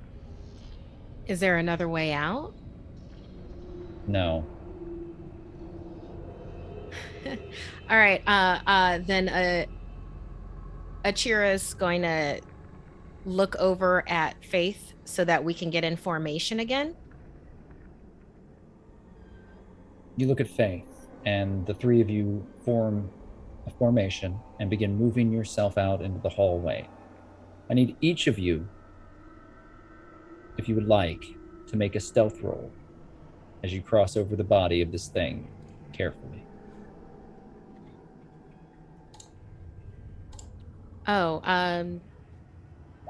I'm realizing now we didn't really grab any stealth gear or anything. Could we do that where we've grabbed the gear that we have our bonuses in?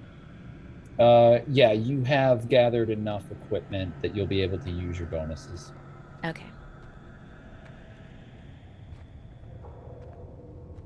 Polly, you have 4 degrees of failure. Would you like to mitigate that 4 degrees?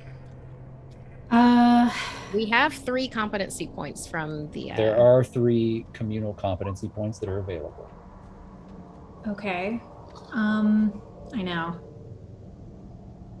2.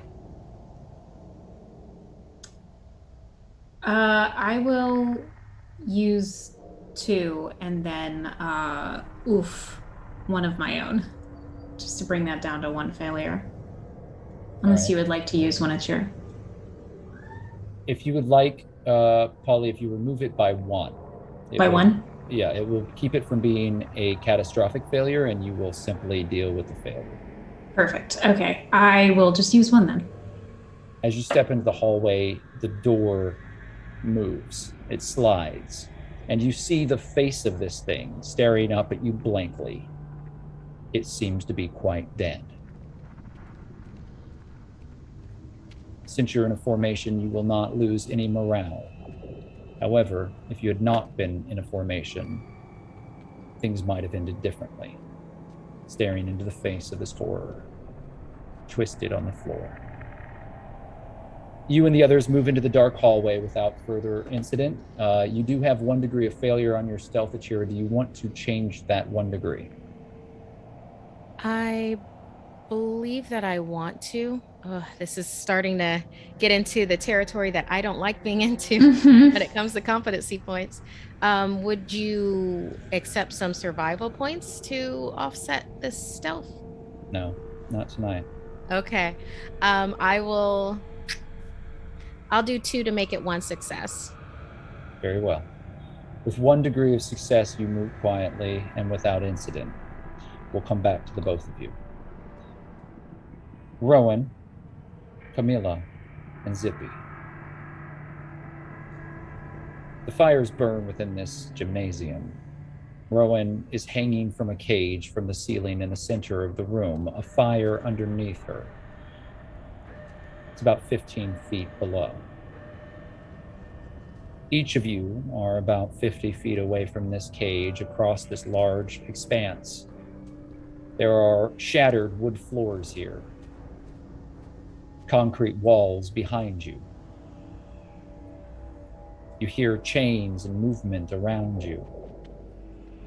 Camilla, you were on a comfortable cot, but still being held captive here. Zippy, you had a bag over your head. You were given an envelope. There was a key inside, as well as the finger of Mondo, a friend. All of you are in the space as described before. What are your intentions? Rowan would like to start swinging the cage a little bit, just trying to see like how sturdy this thing is and kind of get a feel for if she can break a piece of it off, if she thinks she can knock it down to the ground. Like she's just trying to test the limits of it. Make a lift pull for me, please.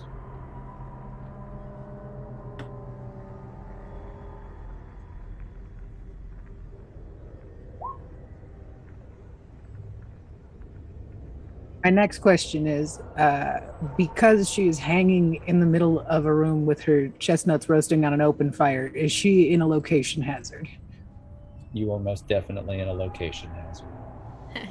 Beautiful. Then I will use those competency points from that and a couple of my own to make that 1 success.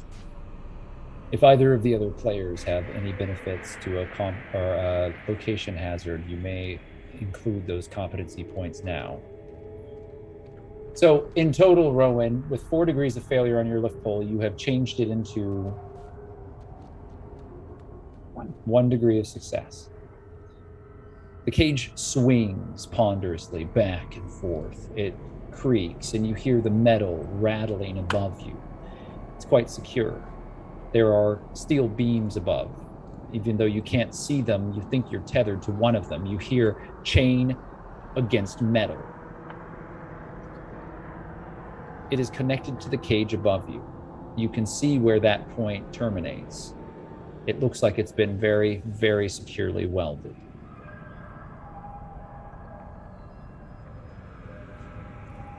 But you do swing back and forth. Camilla, what are you doing as you see Rowan's cage begin to swing back and forth, creaking in the darkness? Well, I'm a little frightened of what's going on, so I'm gonna anxiously grab the dog tags and I'm gonna try to start reading the dog tags to see if it's giving me any clue as to where this key came from. They say a single name. Omar. Omar.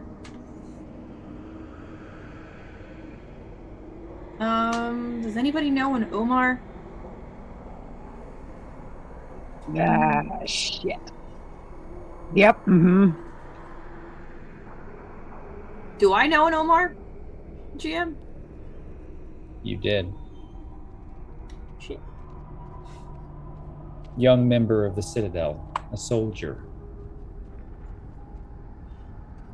Brothers of Faith. Who's Omar? And why did you ask that? I have a little bit of fuzzy memory sometimes. I chalk it up to pregnancy memory. You're pregnant? Wait, you're in here and you're pregnant? Yeah, and? God, who did this? Who would be so cruel? Yeah, that's a discussion for a lot later. But there's a lot of people who are cruel in this world. Okay, that neither here nor there. I'm really hoping that Omar's just still missing in action.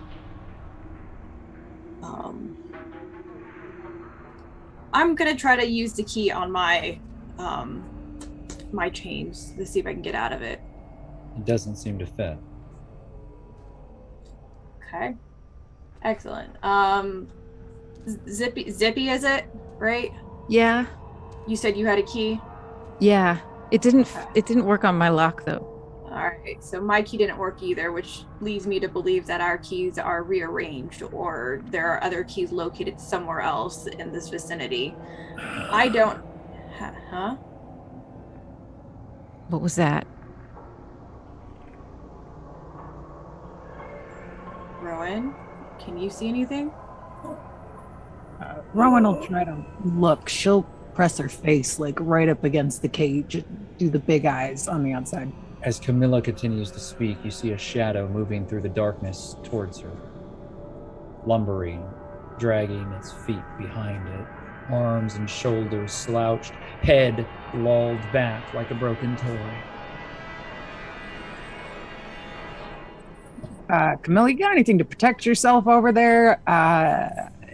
There is something lurking towards you. What? We all know what it is. Yeah.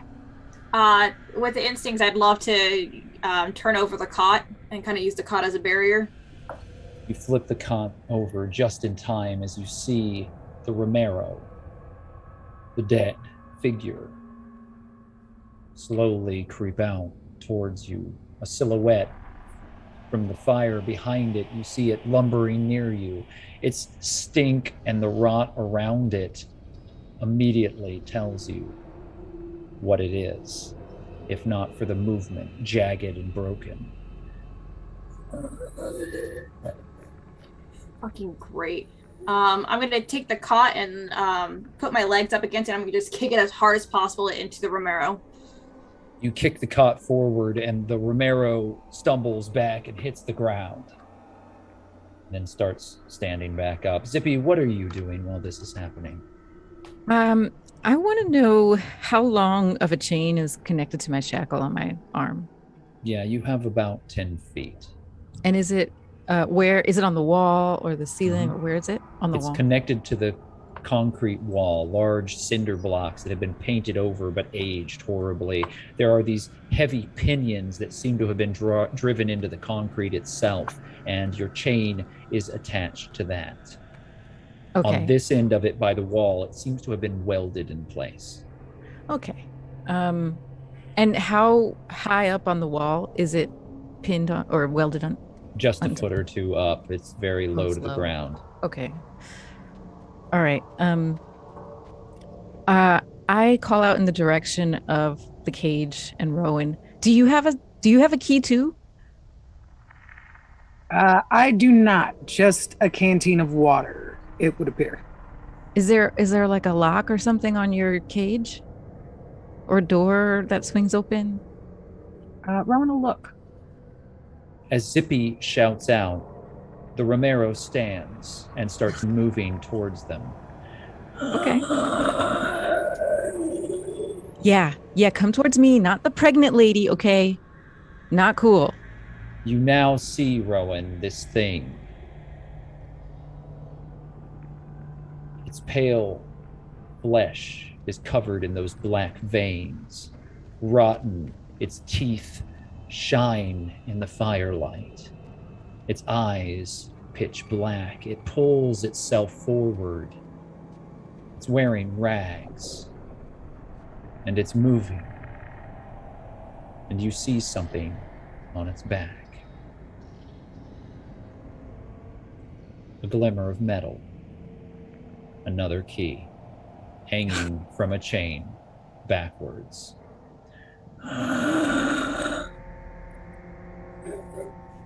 Zippy, there's a key on the back of that thing that's coming towards you. It's turned around. Okay. All right, I got this. Okay, I'm quick. I can do this. I'm going to, first, I'm going to cringingly scoop up the finger and put it in a pocket just in case Mondo is not dead and needs it back. Grab the burlap and the envelope as well and put those on me somewhere. And I'm going to keep calling out to the zombie to get it to come towards me. And I'm trying to get in a position where I can like have it aimed towards me and then basically like wrap my chain around it and either decapitate it or, something, preferably decapitate it. All right, it starts moving towards you, and as it gets closer, if you'd like to attack it with your chain and wrap it around it, let's have you let's call it a lift pull. Okay. Do I do anything special with the dice pool? Yeah, I'm going to give you a ×2 modifier for the chain. Okay.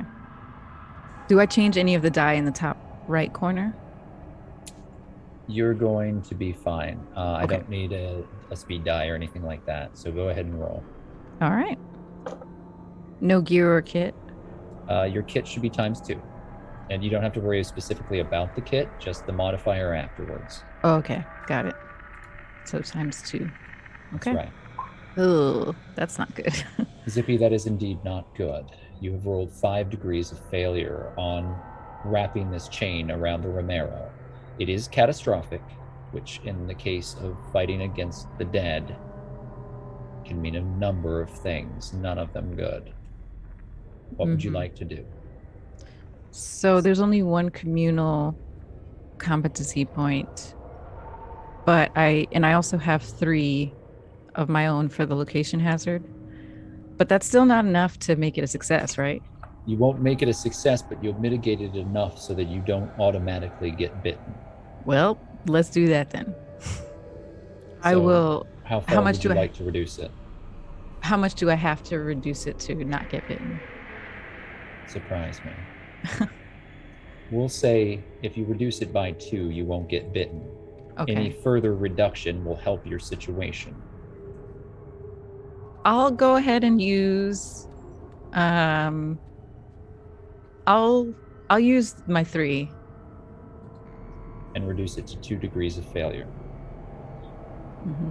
Zippy, you rush forward. You try to wrap the chain around the Romero, and you misjudge the length of the chain and pull yourself at the last moment as you try to take the slack of it around the Romero, missing it with the loop. It turns and grabs onto you, and the 2 of you are now struggling back and forth as you see its snapping jaws reaching closer and closer to you.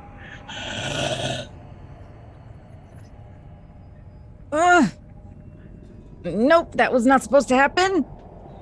I'd like to try to kick it, get it down on the floor.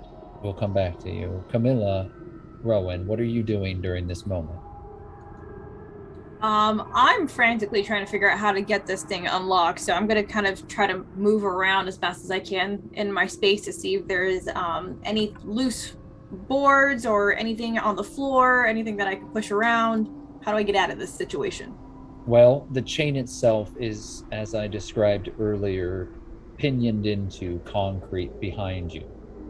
So the chain itself isn't going to easily be removed. However, there are wooden boards below you. And if you would like to try to claw one up, you could break loose a weapon. I'm going to go ahead and try to do that. Make a lift pull for me. No dice of difficulty will be added to this roll. The jagged floor underneath you splinters as you pull it forward. You have 2 degrees of failure on the lift pull. Would you like to mitigate that? Yes, I would. What would you like to spend in competency here? So 3 would make it a wash and 4 would make it a success, correct? With 2 degrees of failure, you only need to spend 3 to make it a success. Oh, I am spending 3 to make it a success then.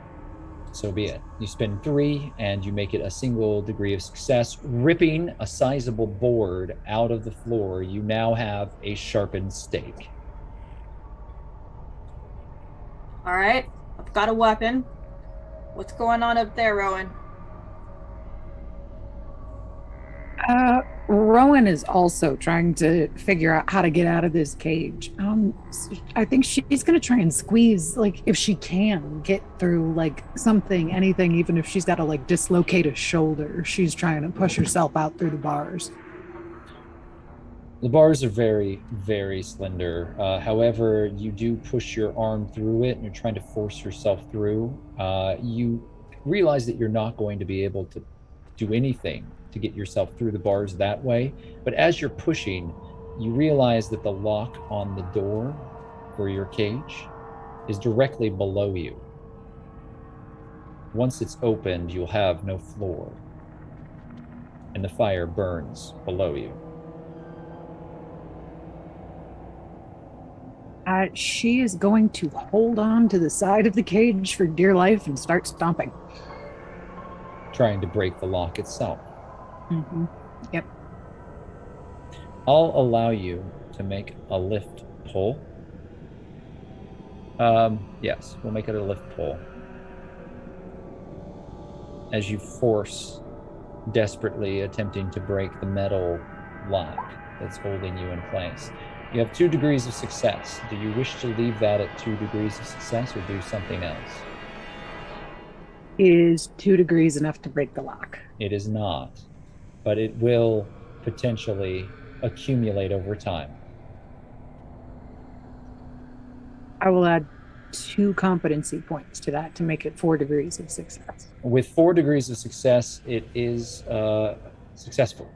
You hear a groaning and the hinges on the cage break and open backwards. And you're now hanging from the inside of this cage.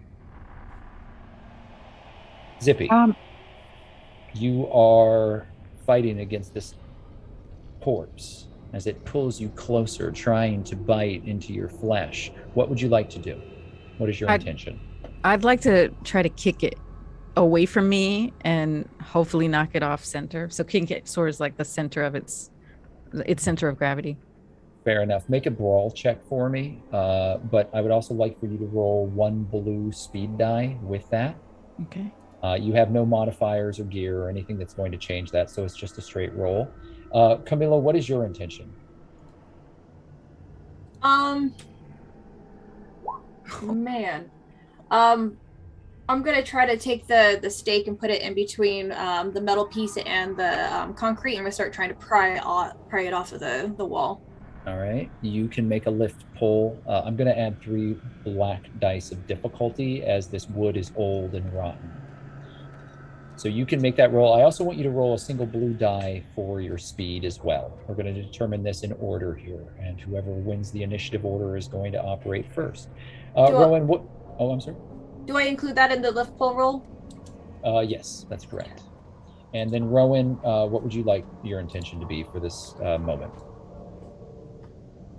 Her next step is to dump that canteen of water on herself before she drops down. All right, that won't require a roll. You are hanging on by 1 arm. I feel that you're strong enough to do this. You dump the canteen of water across yourself before you let go and drop into the fire. Please, however, I will roll it for you, actually.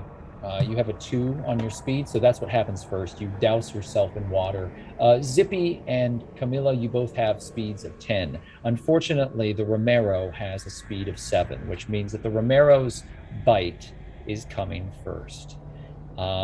This thing that's being held back by you, Zippy, it snaps its teeth at you, trying to pull you into it.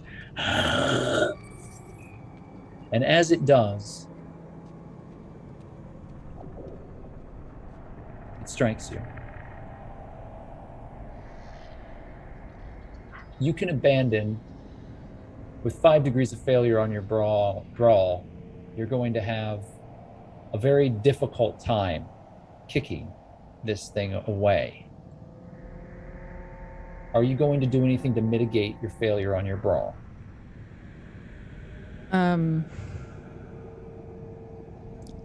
Is there is there a communal competency point? I don't believe there are any left. You're on the ground now as it throws you down. There's one single competency left in the communal pool as you're thrown to the ground, Zippy. This Romero is above you, and its hot, stinking breath gets closer and closer as it moves towards your shoulder. Oh, I might have more left. I didn't realize. You have 5 degrees of failure on your brawl. Everything that you do at this point will determine what happens next. How many, besides the location hazard, how many competency points did I start with? I believe you started with 7. Okay, then I have more to spend. I thought I was completely out. Okay. I trust yes. you. How many competency would you like to spend in this moment? Yeah, I'd like to spend, might as well spend 6 to make it a success. Would that do it? Yes, it would. And it would leave you, I believe, a single competency, or have you already used it? All right. So you'll have a single competency left as you kick this Romero off of you. Due to the number of successes that it had, however, all you managed to do is kick it off of you just a few short feet before it bit you. Its mouth was so close.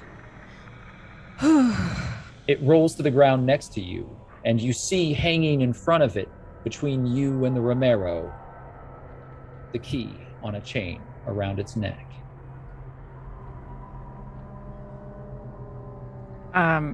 I'd like to once again try to I want to kick its skull in if I can.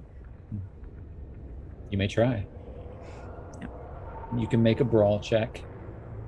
Add 1 die of difficulty, black die of difficulty, and then add a blue speed die. Meanwhile, Camilla, you have 1 degree of success on your lift pull to try and break the metal away. So the board itself does not shatter. However, you don't know how quickly this is going to work. You think it might, if you're lucky. If the board holds and you continue to pull against it, you might be able to free it from the concrete.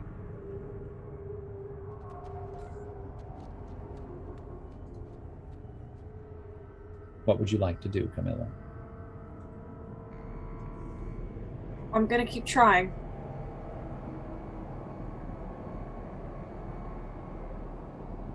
Yeah, I'm gonna keep trying to pull it away from the wall. Make another lift pull. You'll have to get more than 1 success to make this work. Rowan, do you drop into the fire? Yeah, she's gonna tuck and roll. You tuck and roll as you drop in to the fire. I'd like for you to make a jump leap check for me with 3 black dice of difficulty. Zippy, you have 5 degrees. Yes, 5 degrees of failure on your brawl as you attempt to kick the Romero. That is another catastrophic failure. Mm-hmm. Yep. You have 1 remaining competency point, is that correct? Yes. Unfortunately, 1 will not allow you to keep this from being catastrophic, but it would be less than the worst case scenario. You will not automatically be bit. You have 1 communal point if you wish to use it. You could reduce any of the catastrophic nature of this failure, but it would leave nothing for anyone else. Mm-hmm.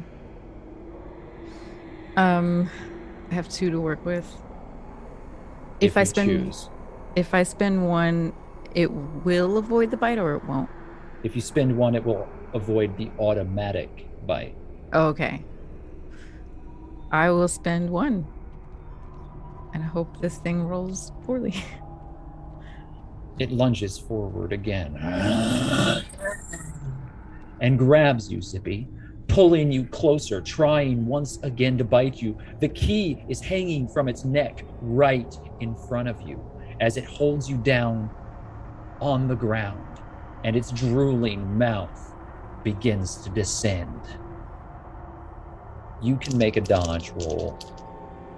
No dice of difficulty will be added, but this will determine your survival. Okay. Do I get speed on that at all? Speed dice will not be used in this moment because we are resolving a singular action between you and the other. Got it.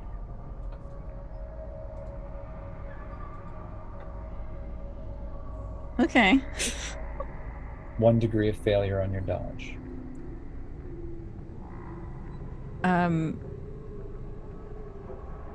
The Romero has 4 degrees of failure on its bite. Oh. Okay. It lunges forward, and its weight ponderously falls forward onto you. You're still underneath it, but its head is nowhere near you. As it pulls itself forward, trying to reorient itself, you hear it moving. Its stinking, rotting flesh is pressed into your face, and you hear the key just off to your side, dragging against the floor. Rowan, you have 5 degrees of failure on your jump leap. Yeah. Would you like to do anything to mitigate that failure? Yeah, I'm not gonna necessarily make it a complete success because I feel like if Rowan hits the fire a little bit, she's like no stranger to being crispy for a while. So is like 2 enough to like taking away the catastrophic failure would be highly recommended in this moment, yes. Yeah, I'm gonna do that. If it was good for that, I will spend 2. Or if I have to spend more, I will. The fire has been built like a pyre. There are, directly onto the floor itself, there are stones that have been worked around it, and you can see that the wood has been broken up from the floor, revealing concrete underneath. It is effectively a pyre that you're dropping into. And as you do, it explodes outward in a spark of flames as everyone else in the room watches Rowan drop into a fire. You have a 3, a 2, and a 2 to add to your track for your damage. However, what is your threshold at this moment? To Nothing. the right on your character sheet? 8. 8. You are, in fact, safe. You have 7 points of damage. It has not moved over into an injury yet. However, you are burnt. And you roll out of the fire. The water has thankfully given you that split moment of security as you roll out of it. Your clothing smoldering and burning in certain places. You roll directly out into the floor of the gymnasium. Camilla, you have 4 degrees of failure on this lift pole. Do you wish to do anything to mitigate that failure? No. The board breaks. Rowan. Oh, yeah, can you come this way, or are you chained up? What's your situation? I am not chained up. I will be there momentarily. The smell. That's my hair. Great. Okay. Zippy. Oh, yeah. Keep breathing. Keep breathing. It's on top of me. Okay, we're gonna get out of this. But I see all of I your see the key. intentions? Go ahead. I'd like to. Oh, sorry. I'd like to try to grab the key. You can do so. There is no roll to allow you to break the key away from the Romero. I guess it's all a matter of what you do next. You snatch the key, it breaks off of the chain, and you're now holding another key. Can I stand up? Is it still on top of me? It is still on top of you. Okay. Yeah, I'd like to try to stand up. If your intention is to stand, you're going to need to lift, pull, or brawl to get this off of you. The choice is yours. Camilla, what is your action for this intention? I'm gonna get my chain readied just in case that Romero comes anywhere near me. I'm gonna try to help Zippy at all. All right, so you're going to get your chain ready. Are you going to try to strike at the Romero? Because it's quite a ways away from you. Oh, it is. Okay, I didn't realize that, like, distance-wise. The two where of you was would it? not be able to make contact with one another. Everyone is spaced out around this gymnasium in a way that would prevent them, because of the chains, from interacting directly with each other. Okay, got it. I'm gonna keep searching around my area to see if there's any other way to get out of here. You can make another search check. No dice of difficulty will be added to that. And Rowan, you're on the ground now. You're freed from your cage. You have muscled your way through it. What would you like to do? I assume that I've only seen one creature so far in here, right? And that's the one that's on Zippy, or was the one that was going after Camilla a different one? Just the one. Just the one. Then I'm actually gonna head towards Zippy first and try and help her out a little bit. You start moving towards Zippy. We'll come back to the three of you, Polly and Achira. The two of you have been passing through the hallways. It's been dark. There have been a lot of gates that have been closed. There are bodies draped from these gates. You don't recognize most of the individuals, but Achira, every once in a while you see somebody that you remember from the road as a rag and bone merchant, someone you sold something to or dealt with or met once. Members of various communities. No one seems to be spared here. The dead are being strung out before you. And everywhere you turn, there is a closed gate. The Shepherds made a big play with this. How did they even get these many people in here? I barely know how they got me, let alone all of these people. The communities will not ignore this. This is a huge move on their part. Either they have the force to back it up, or, I mean, this is plain suicidal.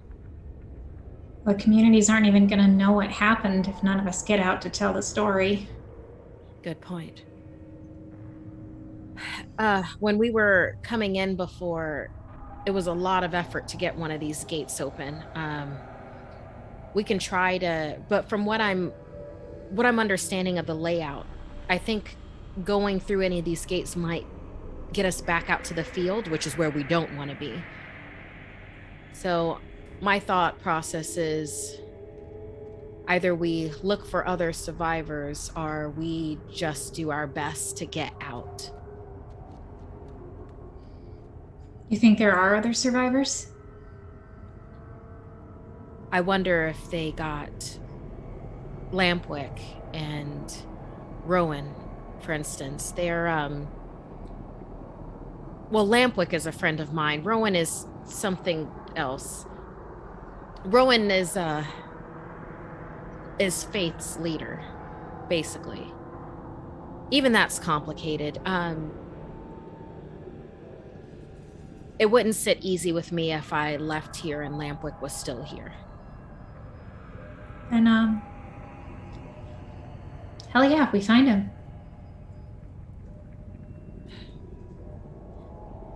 All right, well, Shh. I need you to be quiet. Faith kind of hushes both of you. She's been scouting ahead and kind of carefully moving down the hallway. I hear something up ahead. There's a pair of double doors. A lot of dead are out there lying on the ground, but I don't think any of them are moving. I don't think they're Romeros. I think they're just corpses from before. what do you make of the double doors, Faith? They're chained. From the outside? Yeah. They're locked from this side. Well, that's promising. Can we move forward and try to see if there's any way to break those chains? If we can just unloop them, or if it's going to take something more complicated? The three of you, still in formation, begin moving forward. It's very, very dark. The flashlight begins to sputter. Polly, would you please roll that depletion die one more time? Absolutely. It's old, ancient, an artifact from a long ago time. You're lucky that this flashlight even works. That is a white die, correct? Oh, a single white die. It continues to flicker and burn, but you don't know how long it's going to last. The darkness is all around you. It's growing dimmer, but you still can see. The faces of the dead are staring blankly at all of you. Hundreds of them, stacked along the sides of this hallway. You almost can't see the walls, just these desiccated, ancient corpses. Dried, unmoving, stacked like kindling or firewood. It all leads to those doors. Wrapped heavily with chains, you see a single lock. Large, heavy. It looks hand-forged. You see firelight from the other side. You hear shouting, the sound of people on the other end. What do you do? Can I do a navigation check to see if I can place these doors, like if this is leading back out to the main field or if this is a new location that we haven't been to yet? Absolutely. You don't currently have any specific equipment for this navigation roll, so it's a straight roll. Okay.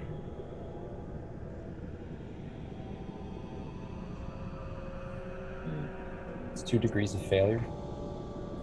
Would you like to write that out? No, I feel like that's pretty accurate. You're not certain.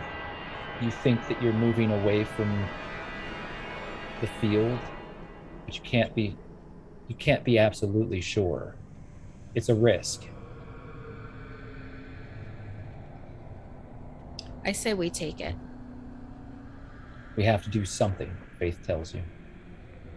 Yeah, someone's in there. How strong does this lock look? It looks very strong.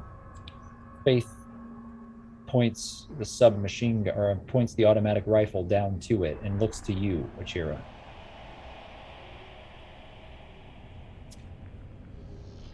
These double doors, are the hinges on the inside towards us, or are they on the inside, on the other side of the wall?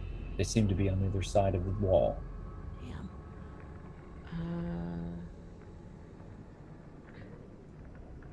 So it's chained. Is there any give? Like when we, like even though doors are chained, when you open it up, there's still like a little bit of give that goes where you can look through?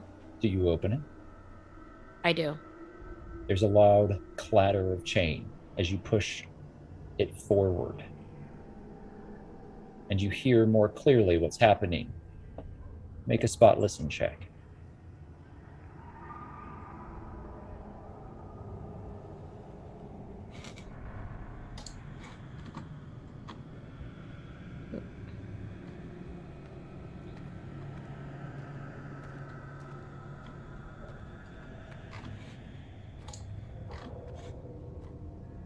One degree of success. You hear Rowan's voice. I step back and I go, all right, blow it. They're in there. Faith shoos you both away and pulls the trigger. Bullets ricochet through the space. I need everyone to make a dodge check.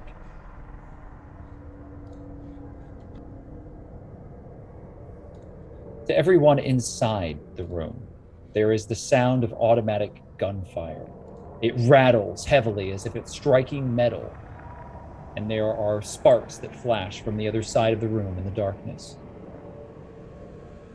Polly, you roll out of the way, ducking down as bullets whiz overhead. Achira, you drop to the ground as well, just in time as bullets whiz past your ear.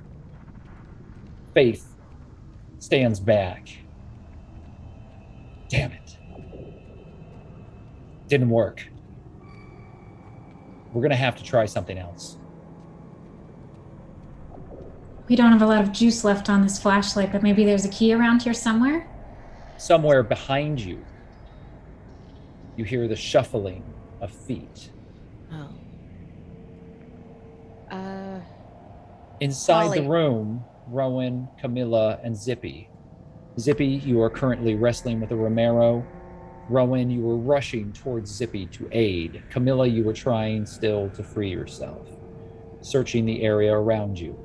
What would the three of you like to do now? I rolled for the search earlier, so I wanted to see if I found anything or not. What was the result of the search? Was it 3 degrees of success? That is correct. The wood isn't working. The metal from the cot might. You might be able to break off a part of the cot and then use it to pry the chain away. All right, I'm gonna go that route then. Make a lift pull for me, please, as you break a part of the cot, getting a metal bar that you can use to break the chain away. With one hand, it's very difficult, but you stomp your boot down and you pull upward and you rip the bar off of the cot. You now have a tool that might aid you here. I would apply the same pressure that I did. Hopefully I loosened it a little bit with the wooden stake, and I'm going to try it with metal. You begin to work against the chain, against the wall. Rowan and Zippy, I'd like for you both to make brawl checks if you're trying to pull this Romero off of Zippy. Use a single... Oh, did you already make that roll, Zippy? Mm-hmm. Yeah, I did one before. It's 1 level of success. 1 level of success is good. Rowan, would you make your brawl as well?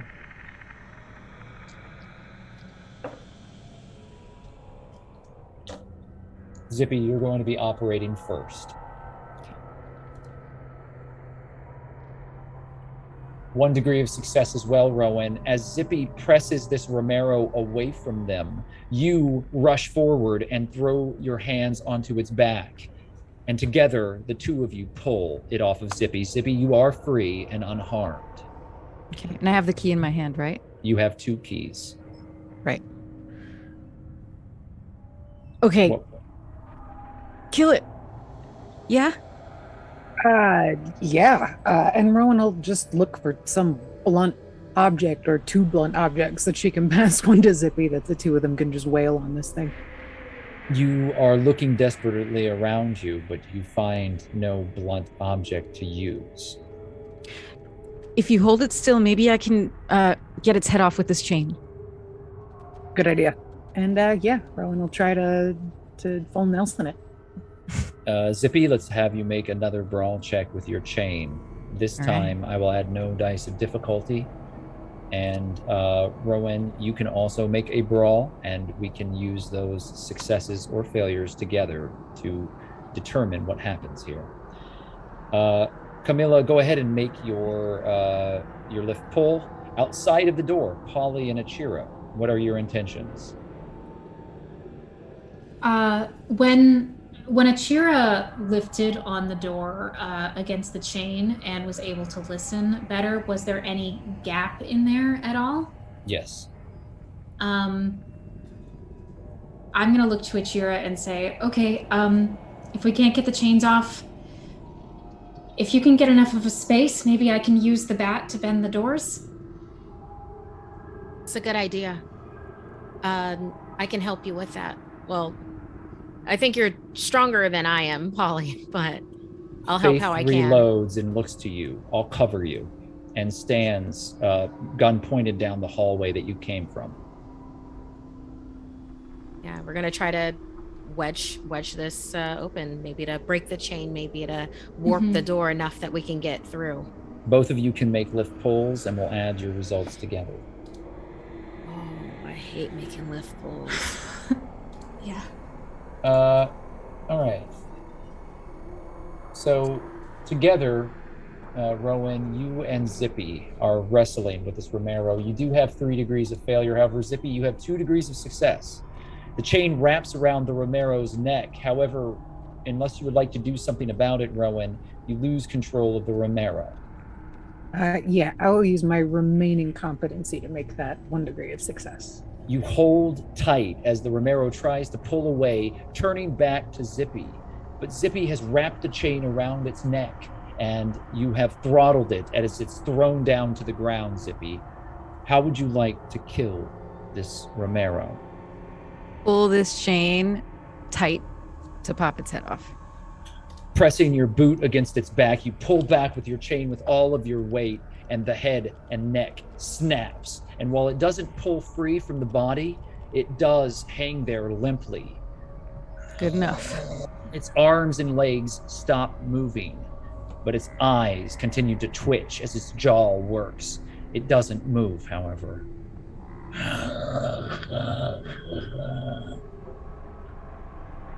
Okay. Good work. Camilla, how you doing over there? Still struggling here. And Rowan will start running over to help Camilla. Wait, take this key. Well, actually, wait. I'd like to try the second key on my lock to see if that works. The key that you retrieved from the Romero, yes? Yes.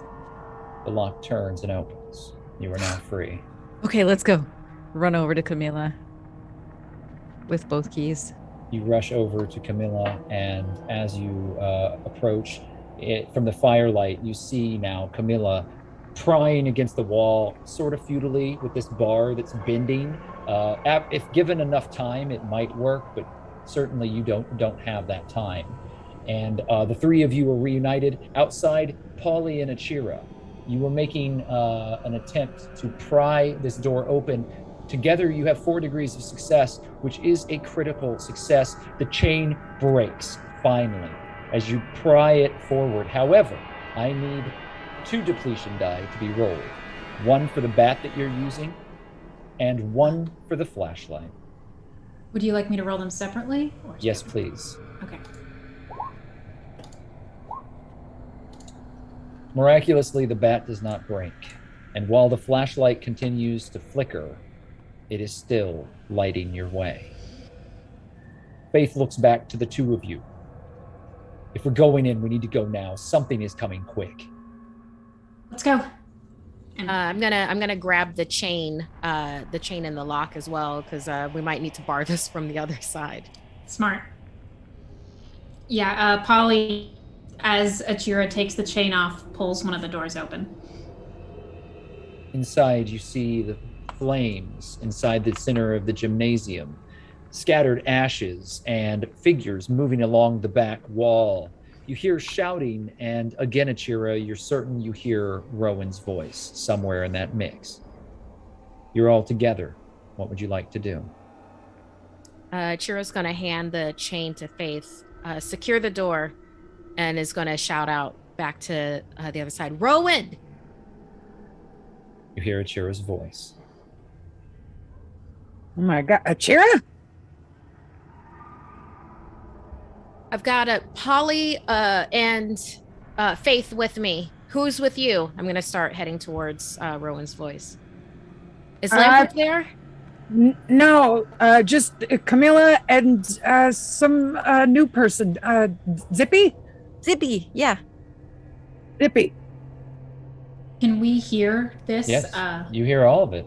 Wait. You're there in the same gymnasium. Zippy? Can somebody unlock this shit?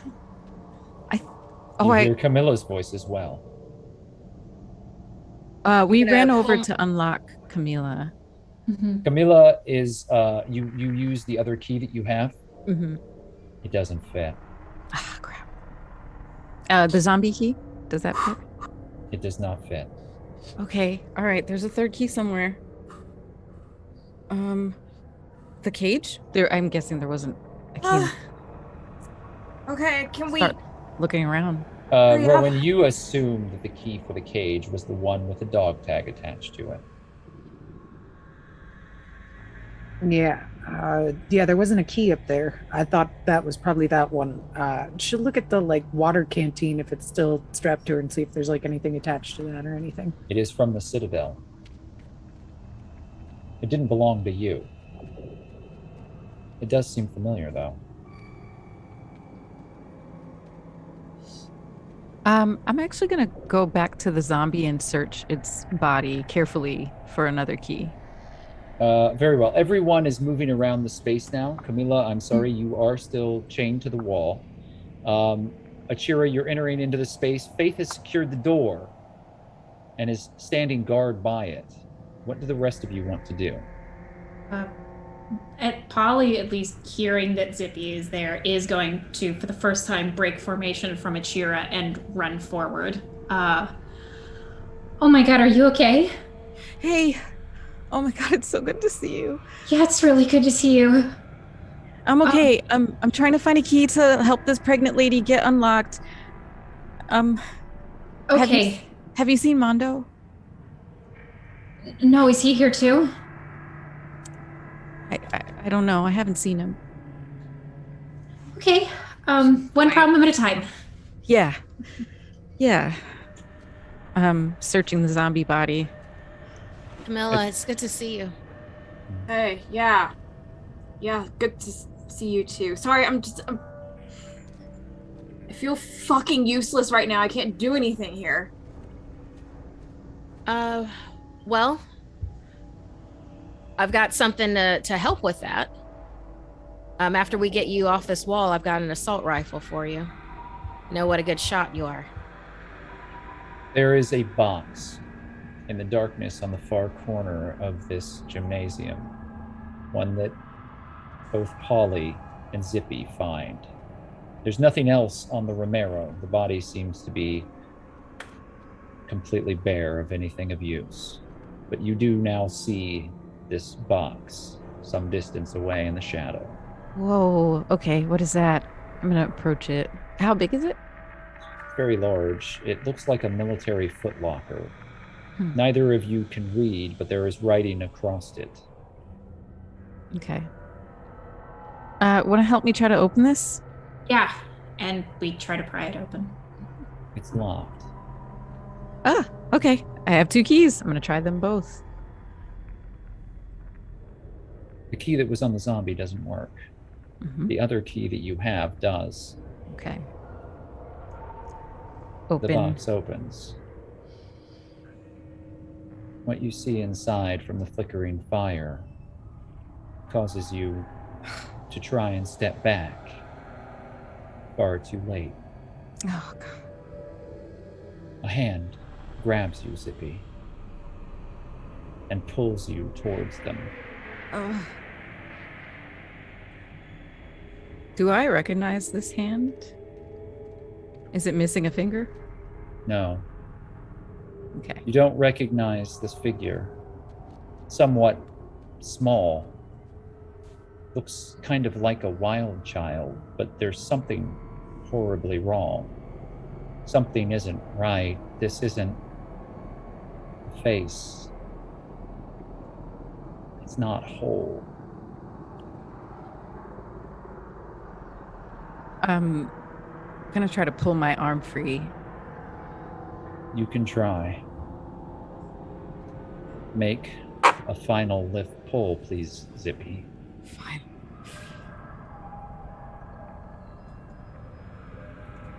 If you would like, since you are nearby, Polly, you can try and do something as well.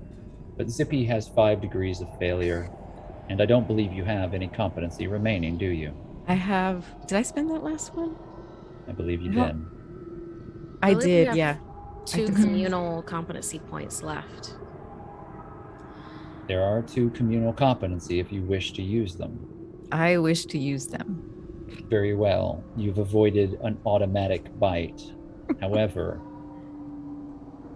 now this thing that has grabbed onto you is pulling you towards it. I would like to try, if possible, to slam the bat down, like on the crook of the elbow of the hand grabbing at Zippy to try to wrest the hand away. You're going to want to succeed at this, Polly, because if not, I'm going to need to roll damage for Zippy. You can make a brawl with your bat if you like. Or, I'm sorry, you can make a blunt with your bat. You do have the modifier that I gave you earlier, so that may help. But I don't Okay. believe you have very many competency left either. I do not. a lot is going to ride on this roll. That is 3 levels. 3 degrees of success snaps the arm just in time as this face snaps down right in front of Zippy. Without a doubt, you have just saved Zippy's life. Zippy, you fall to the ground in front as this thing stands in the darkness. There's no doubt that it's another of these Romeros, the dead. There's something different about it, though, something so wrong. You notice the colorful clothing, the sparks and bits that make up a wild one. This looks like a kindred spirit, but not one that you recognize. The head and the face, though, that is something else. Horribly mutilated, one whole section of this head is hollow. An eye is missing. Its teeth pulled back. It pulls now towards you, Polly. Meanwhile, on the other side of the room, you hear all of this commotion. What do the 3 of you do?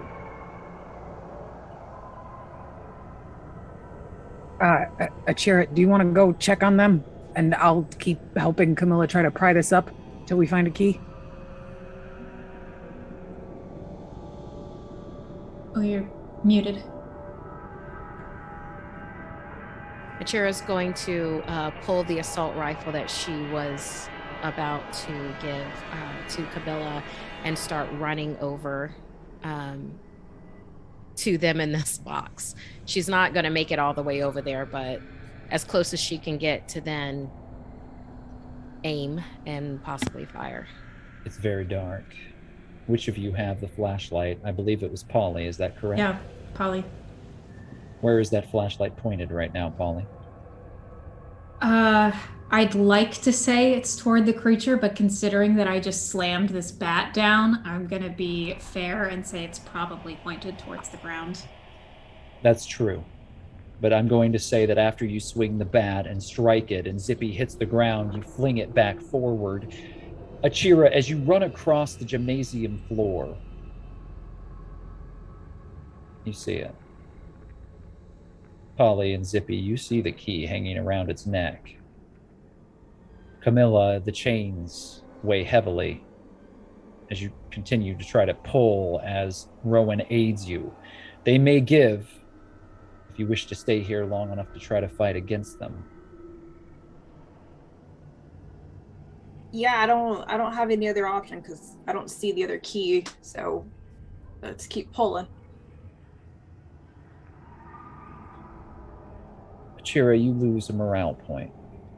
Oh, don't have many left. How many morale do you have remaining? She's close to a break at this point. I have the one that I got from the Sullivan Town conversation with Lampwick. So I'm gonna make a roll. Achira. So I should have 2 points left. It's not good at all. No, it's really not. I don't have any Do you have a coping mechanisms? No. We didn't really do that in her original build. If it's smoking, she totally smoked on the way to the Citadel with that soldier, that younger soldier. If that gets me a point. No, I'm sorry, it doesn't. Okay. Polly and Zippy, you're lying on the ground. The flashlight sputters. Polly, make one final depletion roll.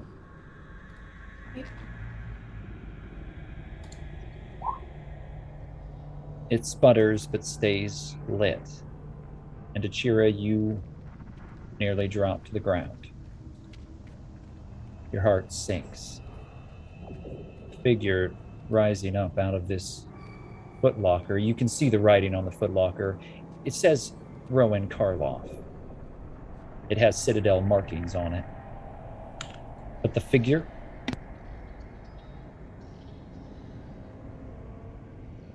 is Juniper Song. No!